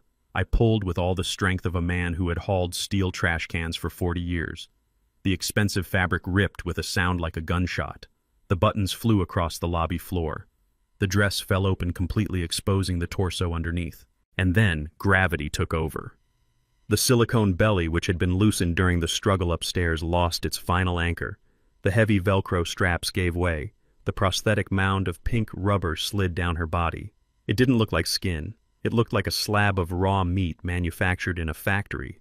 It tumbled out from under the ruined dress. It hit the polished marble floor with a wet, hollow slap that echoed off the high ceiling. It bounced once and rolled, coming to a stop at the feet of the man in the tracksuit. The silence that descended on the lobby was absolute. It was a vacuum. Everyone stared. The security guards froze. The neighbors lowered their phones. The man in the tracksuit looked down at the object by his sneakers. It was a pillow, a high-end medical-grade silicone pillow painted to look like a pregnant stomach. It lay there dead and absurd under the harsh lobby lights. Paige stopped screaming mid-breath. She looked down at her flat stomach exposed to the world. She looked at the rubber lie lying on the floor. For the first time in her life, she had no words. There was no spin. There was no manipulation. The evidence was right there, physical and undeniable. One of the neighbors, a young woman with a stroller, walked closer. She looked at the prosthetic. She looked at Paige. "It is fake," she whispered. Her voice carried in the silence. "There is no baby." The realization rippled through the crowd like a shockwave. I watched the faces change. The anger that had been directed at my son evaporated, replaced by confusion, then disgust. They realized they had been played. They realized they had been weaponized by a liar. "Oh my God," someone muttered. "She faked it. She faked the whole thing." Paige scrambled to cover herself, crossing her arms over her chest. She looked around, wild-eyed, searching for an ally, searching for someone who would still believe her. But there was no one. The illusion was shattered. She wasn't a victim anymore. She was a psychopath. The man in the tracksuit stepped back from her as if she were contagious. "You sick lady!" he spat. "You nearly got this guy killed." I looked at the silicone belly one last time. I poked it with my cane. It wobbled. "Pick up your trash, Paige," I said. My voice was cold steel. "We do not litter in my building." Then I turned to my son. Terrence was staring at the floor. He was staring at the fake belly. He had seen it upstairs, but seeing it here in the open under the eyes of strangers broke something final inside him. The public nature of the lie made it real in a way the private revelation had not. He saw the horror in the neighbor's eyes, and he realized that for months he had been the punchline to a joke he didn't know was being told. He let out a sound that I will never forget. It wasn't a word. It was a guttural roar of pure agony. It was the sound of a man whose soul was being ripped out through his throat. "No," he screamed. He fell to his knees. He didn't care about the suit. He didn't care about the crowd. He grabbed his head in his hands and screamed until his voice cracked. He screamed for the nights he had spent talking to a stomach that wasn't there. He screamed for the crib he had built with his own hands. He screamed for the name he had picked out. He screamed for the slave he had become. I knelt beside him. I wrapped my arms around his heaving shoulders. I held him tight, just like I had held him when he was a boy and scraped his knee. But I couldn't kiss this boo-boo away. This wound was deep. "It is okay, son," I whispered. "Let it out. It is over. I was a slave," Terrence sobbed. He clutched my jacket. I scrubbed their floors. "Dad," I thanked them for it. I thanked them for letting me be a slave because I thought I was a father. I thought I was protecting my family. "You were protecting a lie," I said. "But you are awake now." He looked up at me. His face was a mask of tragedy. Tears and snot ran down his face. He looked at Paige, who was now weeping silently, huddled on the floor, trying to hide her nakedness. Why, he yelled at her. "Why did you do it?" Paige didn't answer. She just glared at the floor, her hate radiating off her like heat waves. "Come on, Terrence," I said. I stood up and pulled him with me. He was heavy dead weight, but I hauled him up. "We are leaving. This place is poison." I guided him toward the doors. The crowd parted for us. They didn't speak. They lowered their heads in shame. They knew they had almost participated in a lynching. The security guards opened the doors for us, their eyes fixed on the ground. We walked out into the cool night air. The fire on the lawn had burned out, leaving a black scorch mark on the grass. The smell of smoke hung in the air, mixing with the city exhaust. My driver was waiting. He opened the back door of the SUV. I pushed Terrence inside. He slumped against the leather seat, his eyes vacant. I climbed in beside him. "Drive," I said. As the car pulled away, I looked back at the Meridian Tower. I saw the lights of the lobby. I saw the small figure of Paige alone on the floor, surrounded by strangers who looked at her with revulsion. She had wanted a stage. She had wanted an audience. She got one. I turned to my son. He was looking at his hands again. "I am sorry, Dad," he whispered. "Do not apologize," I said. "You survived. That is all that matters." "Now," I said, reaching for my phone, "we finish this." I dialed Sarah. "It is done," I said. "The fraud is public. The police will be there in 10 minutes to take statements from the witnesses. Paige Harrington is finished." "Good," Sarah said. "And Richard?" "Richard is next," I said. I looked at Terrence. He was broken, but he was free. Now I had to make sure the people who broke him could never hurt anyone else again. "Take us to the office," I told the driver. "I have a company to dismantle." The sun had barely risen over my modest brick house in the suburbs when the wolves came knocking. I was in the kitchen frying bacon and eggs for my son. Terrence was sitting at the small wooden table staring into a cup of black coffee. He had not slept. His eyes were red-rimmed and haunted by the image of the silicone belly lying on the lobby floor. He looked like a man who had survived a plane crash only to find himself stranded on a desert island. Then the doorbell rang. It wasn't a friendly ring. It was sharp and insistent. I wiped my hands on a dish towel and walked to the door. I saw a man in a cheap windbreaker standing on my porch. He held a thick manila envelope. "Elijah Freeman?" the man asked. "That is me," I said. "And is Terrence Freeman present?" I did not answer. I stepped out onto the porch and pulled the door shut behind me. "What is this about?" I asked. The man didn't blink. He thrust the envelope into my chest. "You have been served," he said. "Both of you. Have a nice day." He turned and walked away, getting into a rusted sedan. I looked down at the envelope. It was heavy. It felt like a brick. I opened it right there on the porch. I scanned the first page. It was a civil summons. The plaintiff was Richard Harrington. The defendant was Terrence Freeman. The charges were assault, battery, and intentional infliction of emotional distress. Richard was claiming that Terrence's physical attack on Paige had caused her severe psychological trauma, resulting in a stress-induced medical episode. He was claiming that my son was violent and unstable. He was claiming that I, Elijah Freeman, was an accessory to the assault. But it was the number at the bottom of the page that made me stop. Damages sought $5 million. I walked back into the kitchen and tossed the packet on the table next to the eggs. "What is that?" Terrence asked. He flinched as the heavy paper hit the wood. "It is a love letter from your father-in-law," I said. "He is suing you." Terrence picked up the papers. His hand shook so hard the pages rattled. He read the charges. His face went from pale to gray. $5 million, he whispered. "Dad, he wants $5 million. I don't have $5. Why would he do this? He knows I am broke. He knows you are broke," I said, pouring myself a cup of coffee. "But he thinks I am not." Terrence looked up confused. "What do you mean?" "Last night I threw $10,000 in cash at his feet," I said. Richard saw that. He saw the gold card I showed the police. He saw the confidence. He smells money, Terrence. He is a predator. He thinks I am a drug dealer or a lottery winner hiding a stash. He doesn't care about the assault. He knows the pregnancy was fake. This is a shakedown. He is desperate for cash, and he thinks he can squeeze it out of us by threatening to put you in prison for battery. Terrence dropped his head into his hands. "I am going to jail," he sobbed. I pushed her dad. "There were witnesses. They will say I attacked a woman. I am finished." "You are not finished," I said.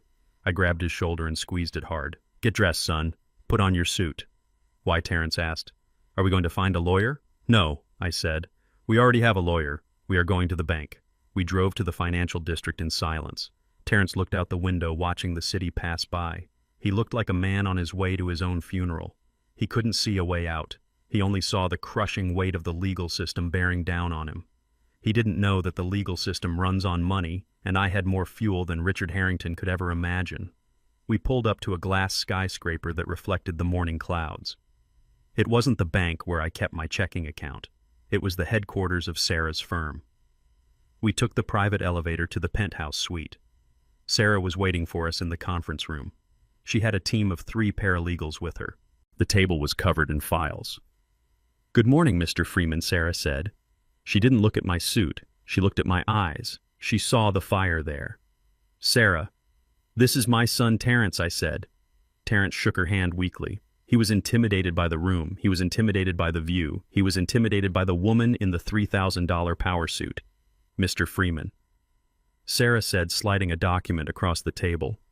"We received a copy of the lawsuit this morning electronically." Richard moved fast. He filed an emergency motion to freeze Terrence's assets. "He has no assets," I said, sitting down at the head of the table. "He has future wages," Sarah noted. "They can garnish him for the rest of his life. Richard wants to make him a slave forever." Terrence put his head on the table. "We need a defense strategy," Sarah said. "We can argue self-defense. We can bring up the fake pregnancy to damage Paige's credibility. We can drag this out for years." "No," I said. Sarah paused. "No. I do not want a defense," I said. I leaned forward. "Defense implies we are being attacked. I am done being attacked. I want to go on the offensive. What do you have in mind, sir?" "I want you to buy his debt," I said. Sarah blinked. "All of it. Every single cent," I said. "I want the mortgage on his penthouse. I want the business loans for Harrington Logistics. I want his personal credit card debt. I want the loan on his yacht. I want his gambling debts if you can find a broker to sell them." Sarah tapped her pen on the table. She did the math in her head. She was brilliant. "Harrington Logistics is leveraged to the hilt," she said. "Richard has been borrowing against the company to pay for his lifestyle. The banks are nervous. His credit rating just took a hit after your live stream stunt. The debt is distressed. We can probably pick it up for 60 cents on the dollar." "Do it," I said. "Offer them 50. They will take it to get it off their books." But Sir Sarah said, looking at Terrence, then back at me, "We are talking about a significant capital outlay. The corporate debt alone is in the millions. His personal liabilities are another $3 million. You are looking at a total exposure of roughly $12 million. Terrence lifted his head. $12 million, he repeated. He looked at me like I was insane. "Dad, what are you talking about? You don't have $12 million. You have a pension." I ignored him. I kept my eyes on Sarah. "Can we do it by close of business today?" I asked. "If the funds are verified, yes," Sarah said. "But Mr. Freeman, I have to ask, are you sure you want to liquidate the trust positions? That portfolio is performing at 12%. "Liquidate them," I said. "Dad, stop," Terrence shouted. He stood up. "This has gone too far. You are talking about monopoly money. You are going to get us in trouble. Fraud. This is fraud, right? You are pretending to be a billionaire to scare Richard. It won't work. He will know." I looked at my son. It was time. He had suffered enough in the dark. "Sit down, Terrence," I said. He remained standing, shaking his head. "No, I am not going to let you go to jail for me. I am going to turn myself in. I am going to beg Richard for mercy." "Show him, Sarah," I said. Sarah nodded. She typed a command into her laptop. The large screen at the end of the room flickered to life. It showed a bank account summary. The header read, "Freeman Holdings, LLC. Terrence looked at the screen. He squinted. That says $120 million, he whispered. He rubbed his eyes. He looked again. "Dad," he said. His voice was faint. "Is this real?" "It is real," I said. "But how?" "You cleaned toilets. You fixed sinks. We lived in a 2-bedroom house. You drove a used Ford. I did clean toilets," I said. I stood up and walked to the window looking out at the city. 30 years ago I was working a contract at a chemical plant, I said. They had a problem. Their waste filtration system was inefficient. It was clogging up, costing them millions in downtime. I saw the problem. It wasn't the chemicals. It was the filter matrix. I turned back to Terrence. "I tinkered with it in my garage, son. At night while you were sleeping. I built a new kind of filter using a nanocarbon mesh. It didn't just strain the waste, it neutralized it at the molecular level. I patented it," I said. Sarah brought up another slide. It showed a technical schematic. United States Patent Office. Freeman Nanofiltration System. "I sold the license to the military," I said. "Every nuclear submarine in the Navy uses my filters to process their waste. Every field hospital in the Army uses my system to purify their water. I make $3 on every filter sold," I said, "and they buy millions of them every year." Terrence sat down heavily. He looked like he had been hit by a truck. "You are rich," he said. I am wealthy, I corrected. Rich is what Richard thinks he is. Rich is loud, wealth is quiet. Why didn't you tell me, he asked. His voice was full of hurt. I struggled, Dad. I ate ramen noodles. I worried about rent. I scrubbed floors for Richard because I was terrified of being poor. And you had this. I walked over to him. I put my hand on his shoulder. I wanted you to build your own character, Terrence. I wanted you to know what it meant to work. I saw what money did to people who didn't earn it. I saw how it made them soft. I didn't want that for you. I paused. But I made a mistake. I let you struggle too long. I let you believe that your value was tied to your struggle. I let men like Richard convince you that you were nothing because you had nothing. I gripped his shoulder tight. I am sorry, son. I was trying to protect you from the curse of easy money, but I exposed you to the curse of poverty. Terrence looked up at me. He had tears in his eyes again, but these were different. They weren't tears of shame, they were tears of relief and awe. You invented the filter, he said. The Navy uses it. I nodded. You are a genius, Dad. I am a janitor who pays attention, I said. I turned back to Sarah. Buy the debt, I said. I want to own Richard Harrington by sunset. I want to be the one he writes his check to at the end of the month. And when he misses a payment, I want to be the one who takes his keys. Sarah smiled. She tapped her keyboard. Initiating purchase orders now, Mr. Freeman. The banks are going to be very happy to hear from us. I looked at Terrence. Richard wants to sue us for $5 million, I said. By tomorrow morning, he will owe us 20. Let's go get some lunch, son. I know a place that serves a $50 steak, and this time I am paying with my own card. Terrence stood up. He buttoned his jacket. He stood a little taller. He looked at the screen one last time at the number with all the zeros. Okay, Dad, he said. Let's go eat. We walked out of the office. The game had changed. Richard thought he was fighting a peasant. He didn't know he was fighting the king of the kingdom he lived in, and the king was done being merciful. The next morning, the sun rose over a city that Richard Harrington no longer owned. He just did not know it yet. I sat in the command center of my office with Terrence by my side. On the wall of monitors, we were not watching waste disposal routes. We were watching the financial dismemberment of a man who thought he was a god. Sarah had executed the debt purchase at midnight. By 8 in the morning, the banking system had updated. The trap was armed. At 8:15, Richard arrived at his office. We knew this because I had access to his building's security feed. He walked in looking tired but still arrogant. He barked at his assistant. He slammed his door. He thought the worst was over. He thought the viral video was a PR nightmare he could spin. He did not know that the ground beneath his feet had already liquefied. At 8:30, his phone rang. It was the bank. Not his usual friendly account manager who took him golfing. It was the risk management department. We listened in via the speakerphone in Sarah's office. She had legal authorization as the holder of his debt to monitor communications regarding the assets. Mr. Harrington, the voice on the line, said, "This is First National. We have flagged unusual activity on your accounts." "What activity?" Richard snapped. "I am busy. Fix it."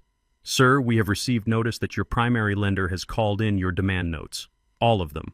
The mortgage on the Meridian penthouse, the commercial loans for the logistics fleet, the personal line of credit. The total outstanding balance is $12 million.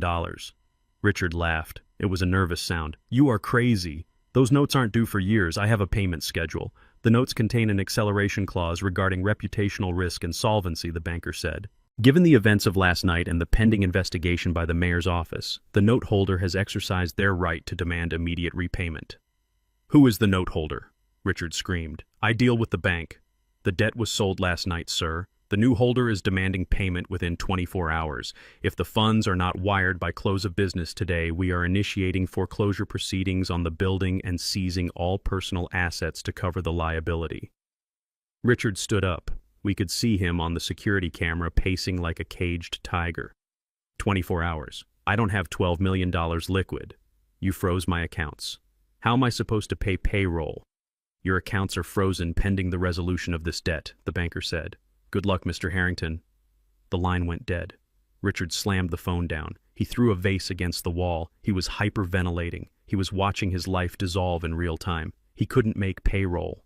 If he missed payroll, his employees would walk. The union would strike. The company would collapse in a day. He needed a miracle. He started making calls. He called his investors. He called Mrs. Vanderhoven. No one answered. They had seen the video. They had seen the red X's. He was toxic. He was radioactive. At 9 o'clock, he sat in his chair, his head in his hands. He was weeping. It wasn't a cry of sorrow. It was the cry of a man who loved money more than he loved his own soul and was watching his God die. I looked at Terrence. "It is time," I said. Sarah stood up. She smoothed her skirt. She picked up her briefcase. "Remember the terms," she said. 51%, I said. "He stays as CEO. We need him to feel like he won. We need him to sign the death warrant thinking it is a treaty." Sarah nodded. "I will call you when the ink is wet." She left the office. I watched on the monitor as she entered the Harrington building. She didn't go to the service entrance. She walked through the front doors. The receptionist tried to stop her, but Sarah flashed a card and kept walking. She took the elevator to the executive floor. She walked into Richard's office without knocking. Richard looked up. His eyes were bloodshot. "Who are you?" "My name is Sarah Jenkins," she said. "I represent a private equity firm that specializes in distressed assets. We heard you are having a liquidity crisis."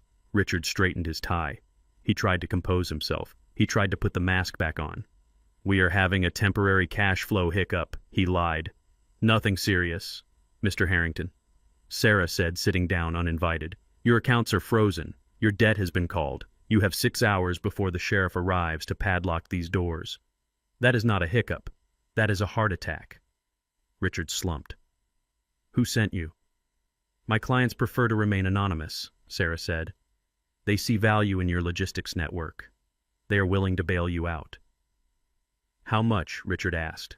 The greed flared in his eyes. $2 million cash injection immediately to cover payroll and unfreeze operations.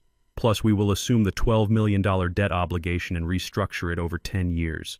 Richard's eyes widened. It was a lifeline. It was salvation. "What do you want?" he asked, suspicious. 51% of the company, Sarah said. "Controlling interest." "No," Richard said, slamming his hand on the desk. "This is my company. I built it. I am not giving up control." "Then you lose it all," Sarah said calmly. She stood up. "The foreclosure notice is already drafted. By tomorrow morning you will be on the street. Your penthouse will be sold at auction. Your yacht will be seized, and your daughter will have to find a real job." Richard flinched at the mention of Paige. He knew she couldn't survive in the real world. "Wait," he said. Sarah stopped at the door. 51% is too much. I need to run this place. I am the face of Harrington Logistics." "We agree," Sarah said. "That is part of the deal. You remain as CEO. You keep your title. You keep your corner office. You keep your salary. My clients are investors, not operators. They want you to keep driving the ship. They just want to own the ocean." Richard paused. He was calculating. He thought he could outsmart them. He thought he could take the money, stay in power, and eventually buy them out. He thought he was the smartest man in the room. "I stay as CEO?" he asked. "In writing." "In writing," Sarah said. She pulled a contract from her briefcase. Richard grabbed it. He flipped through the pages. He saw the $2 million figure. He saw the clause guaranteeing his position as chief executive officer. He saw the salary retention. He smiled. It was the smile of a man who thought he had cheated the hangman. "Where do I sign?" he asked. Sarah handed him a gold pen. It wasn't the cheap one I had bought for Terrence. It was a pen fit for a king signing away his kingdom. Richard signed his name with a flourish. He didn't read page 14. He didn't read the subsection regarding the board of directors. He didn't read the line that said, "The majority shareholder retains the exclusive right to appoint the chairman of the board." And he certainly didn't read the fine print that said, "The chairman of the board holds absolute veto power over all personnel decisions, including the termination of the CEO for cause." He signed. He handed the contract back to Sarah. "Pleasure doing business with you, Ms. Jenkins," he said, leaning back in his chair. "Tell your investors they made a smart choice. I am going to turn this around. That video will blow over. I always win." Sarah put the contract in her bag. "The funds are being wired now," she said. "You can make payroll." Richard laughed. He picked up his phone. He dialed his assistant. "Cindy, get the payroll processor on the line and call the car service. I am going to celebrate." We dodged a bullet. He looked at Sarah. "You can show yourself out." Sarah walked out of the office. She walked down the hall. She got into the elevator. She called me. "He signed," she said. I looked at Terrence. I looked at the monitor showing Richard laughing on the phone. "He thinks he won," I said. "He has no idea," Sarah said. "The board meeting is scheduled for 4 p.m. I stood up. I adjusted my tie. "Terrence, get your coat," I said. "Where are we going, Dad?" "We are going to a board meeting," I said. "But we aren't on the board." "We are the board, son," I said. "I own 51% of Harrington Logistics. I am the majority shareholder, and I am appointing myself chairman." Terrence looked at me. His jaw dropped. "You own the company," he whispered. "I own the company," I said, "and I think it is time for a performance review."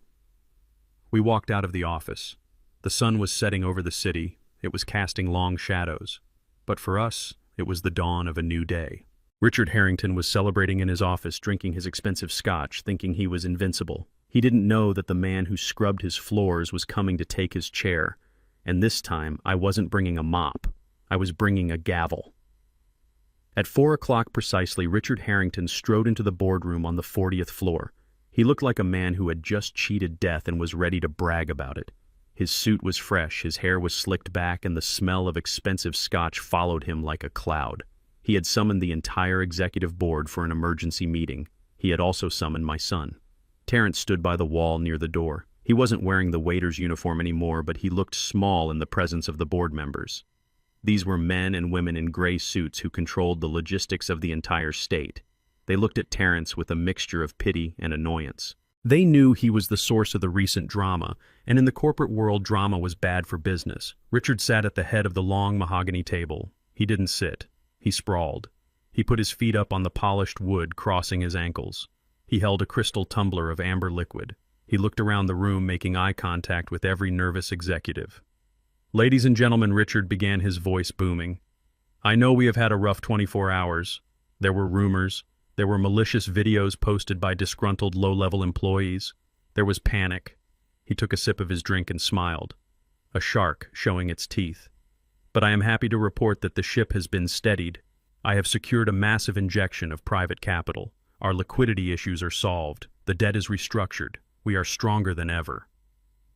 The board members relaxed visibly. Shoulders dropped. Breath was exhaled. They didn't care about ethics. They cared about their stock options. If Richard said the money was there, they were happy. However, Richard continued, his eyes snapping toward Terrence. "We cannot ignore the cause of this disruption. We cannot ignore the cancer that tried to rot us from the inside." He pointed a finger at my son. "Terrence Freeman, stand forward." Terrence stepped away from the wall. He kept his head up this time.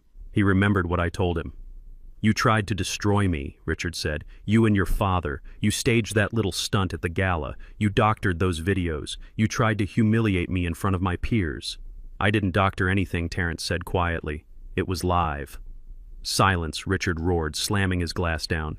"You are an employee, a low-level custodial subcontractor. You speak when I tell you to speak, and right now I am telling you to listen." Richard stood up. He walked around the table, circling Terrence like a predator circling prey. "You are fired, Terrence. Obviously. But that is not enough. I am blackballing you. You will never work in this city again. Not in logistics, not in sales, not even in sanitation. I will make sure every employer knows you are a thief and a liar." He stopped in front of Terrence. He leaned in close. "And as for your father, tell him to watch his back. He thinks he is clever with his little gold badge. But I have friends too. Powerful friends. If I see him near this building again, I will have him arrested for vagrancy. I will have him thrown in a hole so deep the sun won't find him." Richard laughed. He turned back to the board. "Motion to terminate Terrence Freeman immediately with cause and forfeiture of all severance and benefits. Do I hear a second?" "Second," said a balding man at the end of the table without hesitation. "All in favor?" Richard asked, raising his hand. Every hand in the room went up. They were cowards. They followed the money. Richard grinned. "The motion carries. Get out of my building, Terrence, and give me your badge. You are trespassing." That was the moment I chose to enter. I did not knock. I did not ask for permission. I signaled to the security guard outside the door. He was one of mine. He swiped his card. The heavy double doors of the boardroom swung open with a hydraulic hiss. The sound turned every head in the room. I stepped through the threshold. I was not wearing the thrift store suit. I was not wearing the maintenance uniform. I was wearing a three-piece navy blue Tom Ford suit that had been tailored to my measurements by a master in Milan. The fabric absorbed the light. My shirt was crisp white Egyptian cotton. My tie was silk, a deep crimson that signaled power. On my feet were hand-stitched Italian leather shoes that made a distinct, authoritative click against the floor. I held my oak cane not for support, but as a scepter. Behind me walked Sarah Jenkins carrying a leather briefcase. Behind her were 4 associate attorneys in matching gray suits carrying boxes of files. We moved in formation. We moved like a tidal wave. The silence in the room was absolute. It was the silence of a vacuum where all the air had been sucked out. Richard stared. His mouth hung open. He looked at the suit. He looked at the shoes. He looked at the entourage. His brain could not reconcile the image of the janitor he knew with the Titan walking toward him. "Who the hell are you?" he whispered. I did not answer him. I did not look at him. I looked at the board members.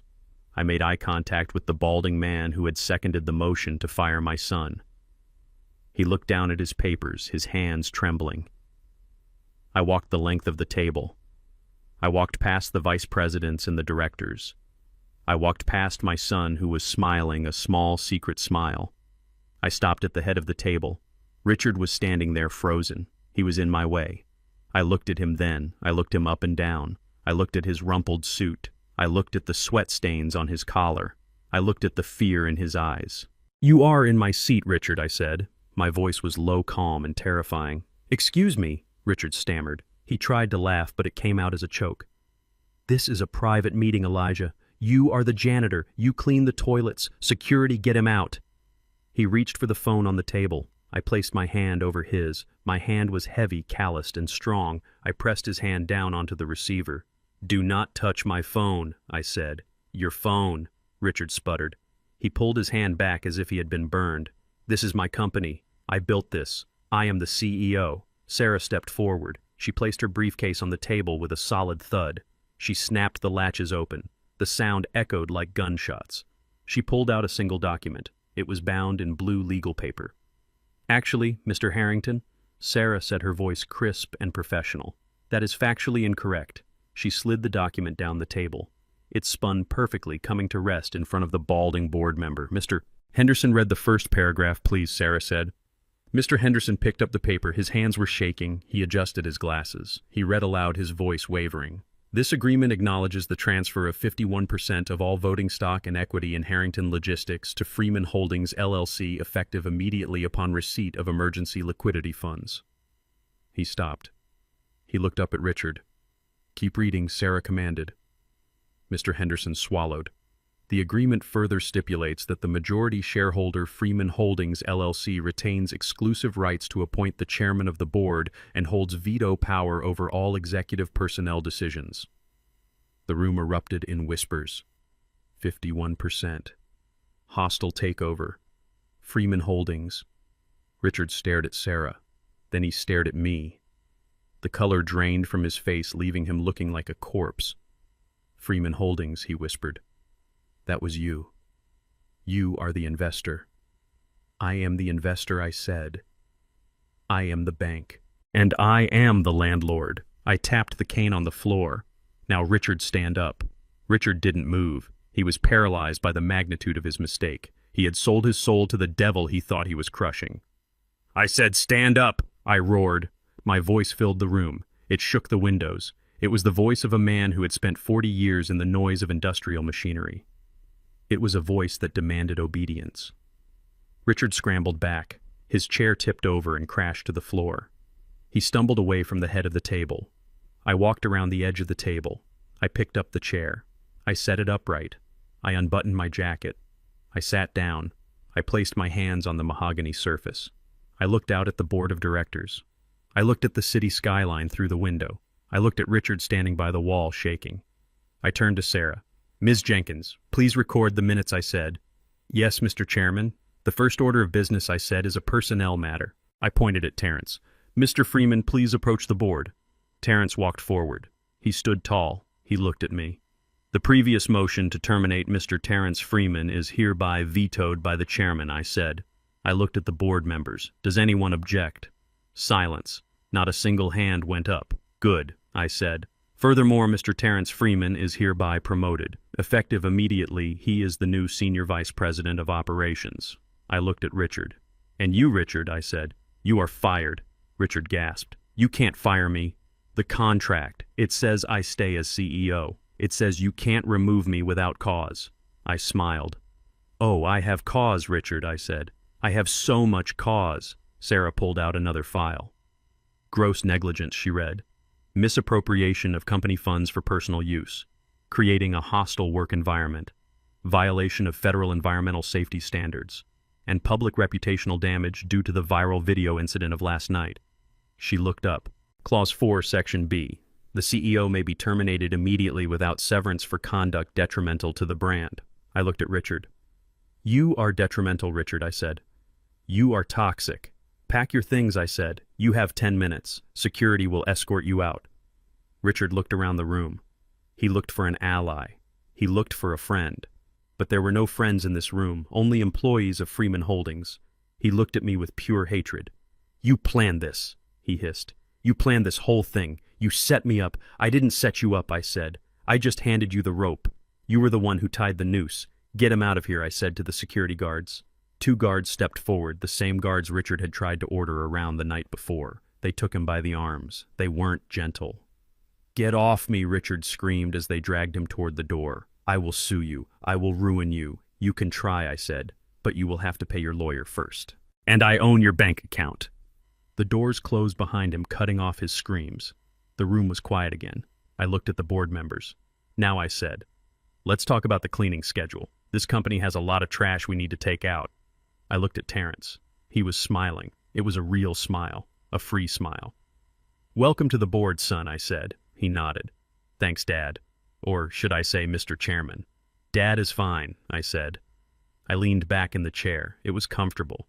It fit me perfectly. I had spent my life cleaning up other people's messes. Now I was finally in charge of the mess, and I was going to scrub it until it sparkled. Richard was not going quietly. Even as the security guards dragged him into the hallway, he was reaching for his phone. He was screaming threats and dialing numbers with frantic fingers. He was calling his private contractors. He was calling the corrupt police contacts he still thought he owned. He was trying to summon an army to retake his castle. But he did not understand that I had already mined the castle from beneath. I stood in the doorway of the boardroom and watched him struggle. I picked up my satellite phone. I did not call the police. I called the Freeman Sanitation Operations Center. Shut it down, I said. Sir, the operator asked. The Harrington Building. Initiate full containment protocol. Cut the main water line. Lock the electronic restroom access doors on every floor, and reverse the HVAC pressure in the waste ventilation shafts. Are you sure, Mr. Freeman? That will make the building uninhabitable in less than 10 minutes. Do it, I said. Flush them out. I hung up. Deep within the bowels of the skyscraper, heavy machinery groaned. It was a sound I knew well. It was the sound of industrial valves closing and pressure pumps reversing. The lights flickered as the building's systems rerouted power. Then came the sound of rushing air. It started in the basement, but it rose quickly. A low rumble that vibrated through the floorboards. Richard stopped struggling. He looked around confused. What did you do? He shouted. I just pulled the plug, Richard, I said. Then the smell hit. It wasn't just a bad odor. It was the concentrated essence of 40 stories of waste that had been backed up and pressurized. It blasted out of the vents. It seeped from the drains. It was a physical wall of stench that smelled like rot and sewage and decay. It smelled like Richard's soul. Doors opened all down the hallway. Executives and secretaries stumbled out, coughing and gagging, covering their noses with handkerchiefs. Oh my God, one woman screamed. It smells like death. The water coolers bubbled and went dry. The toilets in the executive washroom locked, automatically displaying red maintenance lights. The building was rejecting its occupants. You cannot do this, Richard screamed, his eyes watering from the fumes. This is illegal. This is bioterrorism. It is maintenance, I said, walking toward him. I detected a severe blockage in the system. I have to clear the pipes. And the biggest clog in this building is you. The lobby downstairs was chaos. The elevators were packed with people fleeing the stench. When we stepped out of the elevator, the air was thick and heavy. The receptionist who had sneered at me that morning was gone, having fled her post. Richard broke free from the guards. He stood in the center of the lobby, gasping for fresh air. He looked at his empire, which was now emptying out in a stampede of disgusted employees. You destroyed it, he whispered. You destroyed my legacy. I walked up to him. Sarah was right beside me. She handed me a document. I didn't destroy it, Richard, I said. I just revealed what it really was. A pile of waste wrapped in glass. I held up the paper. Notice of termination for cause, I read aloud.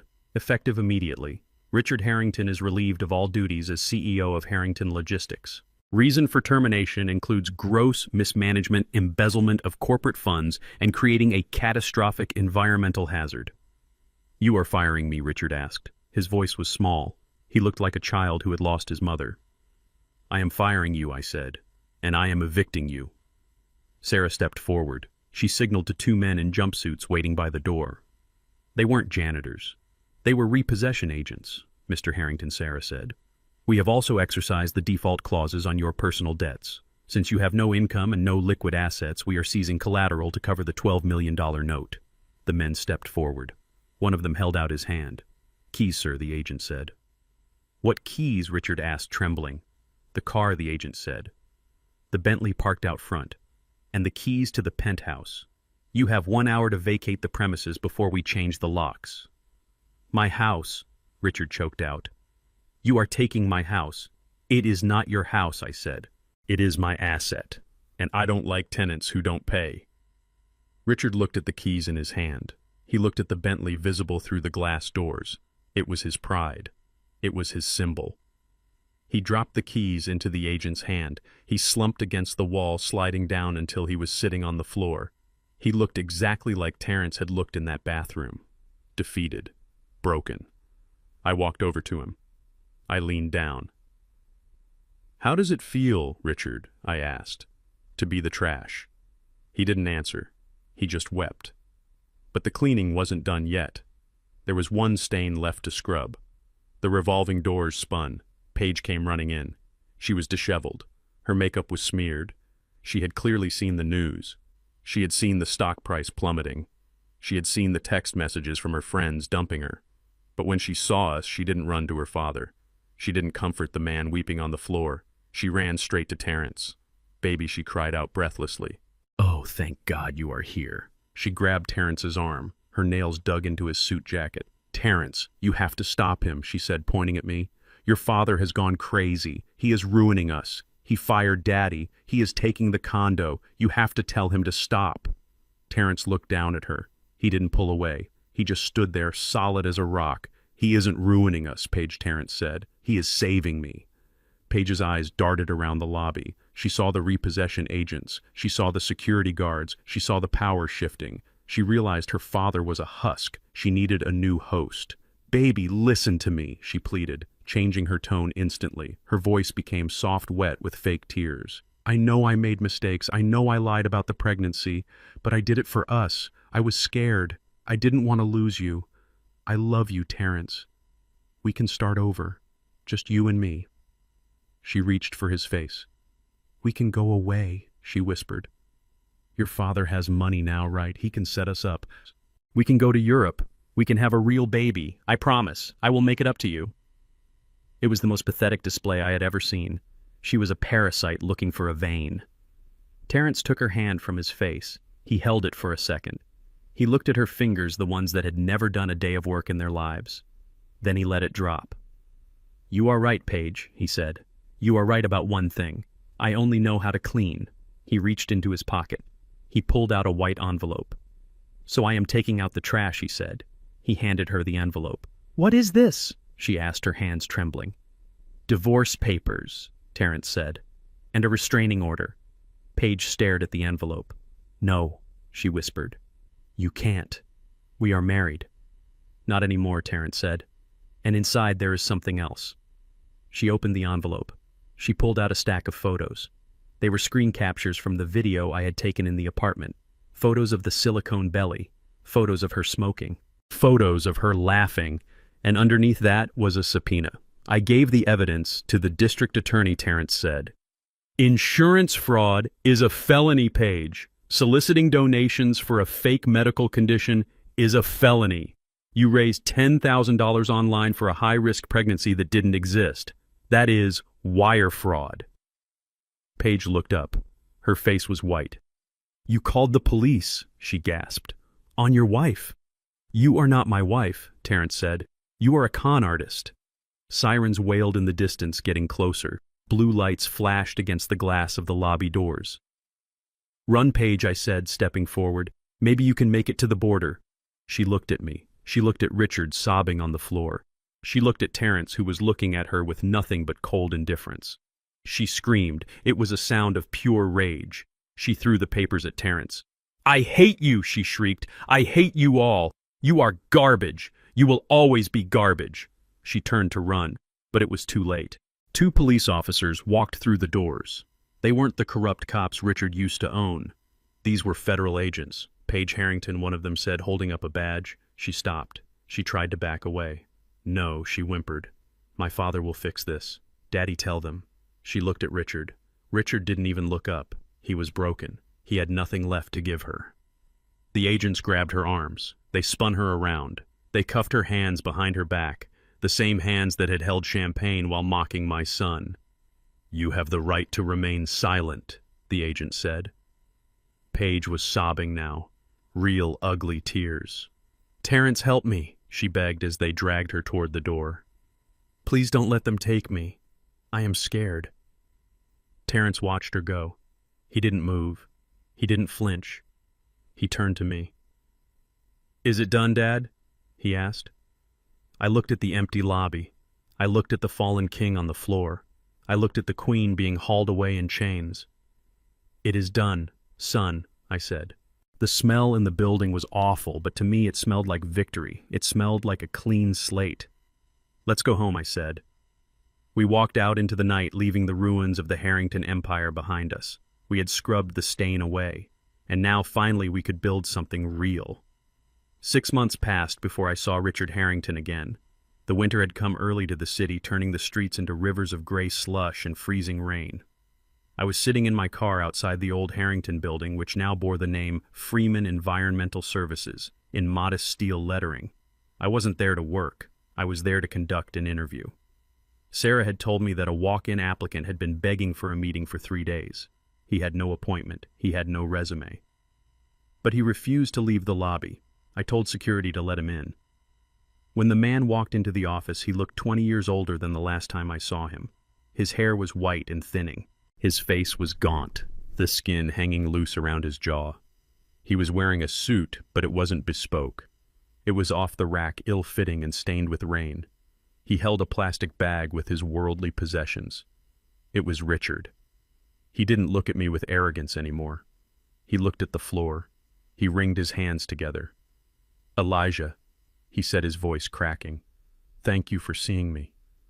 I have been having a hard time." I didn't offer him a seat. I sat behind the desk that used to be his. "What do you want, Richard?" I asked. "I need work, Elijah," he whispered. "Nobody will hire me. The video, everyone has seen it. I lost the condo. I lost the car. I am sleeping in a shelter on 5th Street. They stole my shoes last night." He pointed to his feet. He was wearing canvas sneakers that were soaked through. "I need a job, Elijah. Anything. I know the logistics business. I can consult. I can help with the routing." I shook my head. "I don't need a consultant, Richard. My logistics are running at 98% efficiency. I cleaned up your mess weeks ago." Richard slumped. "Please, I am begging you. I am hungry." I looked at him. I didn't feel pity. I felt balance. The scales of the universe were finally even. "I do have a position open," I said. Richard's head snapped up. Hope flared in his eyes. "Really? I will take it." VP of Sales Regional Manager. "No," I said. I opened the bottom drawer of the desk. I pulled out a bundle of gray fabric. I tossed it across the desk. It landed in front of him. It was a jumpsuit, the same gray jumpsuit Terrence had worn. "The position is custodial engineer," I said. "Night shift, minimum wage, no benefits for the first 6 months." Richard stared at the uniform, his face flushed red. "You want me to be a janitor?" he whispered. "I want you to be useful," I said. "That is the job, Richard. Take it or go back to the shelter." He looked at the door. He looked at the cold rain beating against the window. He looked at the uniform. He picked it up. "I will take it," he said. "Good," I said. "You start now. The executive washroom on the 40th floor is filthy." I walked him to the elevator. We rode up in silence. When the doors opened, I led him down the plush hallway to the glass-walled bathroom. Terrence was standing there waiting. He was wearing a sharp blazer and holding a clipboard. He looked strong. He looked whole. Richard stopped when he saw my son. He couldn't meet his eyes. "Here's your equipment," Mr. Harrington Terrence said. He pointed to the bucket and the blue brush. The same brush. Richard went into the bathroom. He put on the jumpsuit over his cheap clothes. He got on his knees. He dipped the brush in the water. I stood outside the glass with Terrence. We watched the man who had once been a king scrubbing the porcelain. I tapped on the glass. Richard looked up. "Make it shine, Richard," I said. "I have VIPs coming tonight." He didn't argue. He just scrubbed harder. Terrence looked at me. He didn't smile. He didn't gloat. He just nodded. "It is done, Dad," he said. "Yes, son," I said. "It is done." We left Richard to his work. He had a lot of scrubbing to do to clean his soul. Later that afternoon, I sat with Terrence in the conference room. I had the transfer papers ready. I wanted to give him the VP title. I wanted to give him the salary he deserved. I pushed the contract across the table. "Sign here, son," I said. "You are the new Vice President of Operations. The office next to mine is yours." Terrence looked at the contract. He looked at the salary figure. It was more money than he had ever seen. He picked up the pen. He hesitated. Then he put the pen down. "I can't sign this, Dad," he said. I frowned. "Why not? It is yours. You earned it. You survived." "I survived," Terrence said, "but I didn't earn it." "Not yet." He stood up and walked to the window looking out at the city. "If I take this job now, I am just doing what Paige wanted me to do. I am taking the easy way. I am riding your coattails. I don't want to be the owner's son who got the job because of his last name. I want to be the man who knows how to run the company because he understands the work." He turned to me. His eyes were clear and determined. "I enrolled in the university this morning, Dad. They have a master's program in environmental resource management. It is a 2-year degree. I want to learn the science behind your filters. I want to understand the engineering. I want to know how to build the next patent, not just sell the old one." I looked at him. My heart swelled in my chest. He wasn't looking for a handout. He was looking for a legacy. "I want to work part-time," Terrence continued. "But not as a VP. I want to work in the field. I want to go out with the crews. I want to learn the routes. I want to know what it feels like to haul the cans at 4 in the morning. When I sit in that chair one day, I want to know that I belong there." I stood up. I stood. I walked around the table and hugged him. It was a fierce, proud hug. "You are a free man," I whispered. "You make me proud every day." "So you are okay with it?" he asked, pulling back. I picked up the contract. I tore it in half. "I am more than okay with it," I said. "Go to school, learn everything, and when you are ready, this chair will be waiting for you, not because you are my son, but because you are the best man for the job." Terrence smiled. It was the smile of a man who had found his own worth. "Thanks, Dad." He grabbed his coat. "I have class in an hour," he said. "I don't want to be late." "Go," I said. He walked out of the office. He didn't walk like a servant anymore. He walked like a king in training. That evening, I sat on the porch of my small brick house. I hadn't moved. I hadn't bought a mansion. I liked this house. It was paid for. It was honest. The sun was setting, painting the sky in shades of purple and gold. I watched Terrence drive away in his new truck. It wasn't a Bentley. It was a solid, reliable Ford. He waved as he turned the corner. I took a sip of my iced tea. I looked down at my hands. They were old hands, knotted with arthritis, scarred from years of manual labor. These hands had cleaned toilets. They had unclogged sewers. They had swept floors. People look at hands like mine and they see failure. They see dirt. They see someone who didn't try hard enough in school. They see someone they can ignore, someone they can step over, someone they can mistreat. Richard saw a janitor and thought he saw a slave. He didn't know that the janitor is the most important person in the building. Without us, the garbage piles up. Without us, the pipes burst. Without us, the disease spreads. We are the immune system of civilization. We do the work that the men in suits are too afraid to touch. I thought about the red X's I had drawn on the walls of the ballroom. I thought about the mold and the rot hiding behind the gold paint. That is the world we live in. Shiny on the outside, rotten in the middle. There are a lot of Richards out there. Men who think a tie makes them better than a jumpsuit. Men who think money is a license to cruelty. They walk around with their heads high, ignoring the people who clean the path in front of them. But they forget one thing. The man who holds the broom sees everything. We see what you throw away. We see what you try to hide. We see who you really are when you think no one is watching. And sometimes the man holding the broom also holds the deed. I am Elijah Freeman. I am a janitor, and I am the CEO. Never underestimate the person cleaning your bathroom. They might just be the one who decides when to flush. If you enjoyed this story, hit that like button and subscribe for more tales of justice served cold. And remember, treat everyone with respect. You never know who is signing the checks. I leaned back in my chair and watched the stars come out. The air was clean. The street was quiet. It was a good night to be a janitor. This story teaches us that true power is not defined by the clothes we wear or the titles on our doors, but by the integrity we hold in our hearts. Richard believed his wealth made him superior, but his arrogance became the architect of his own destruction. He underestimated the value of honest labor and the strength of a father's love. My son learned the hardest way possible that dignity cannot be bought. It must be defended. Never look down on anyone, because the hand that holds the broom today might be the hand that signs your paycheck tomorrow. True worth is always found on the inside.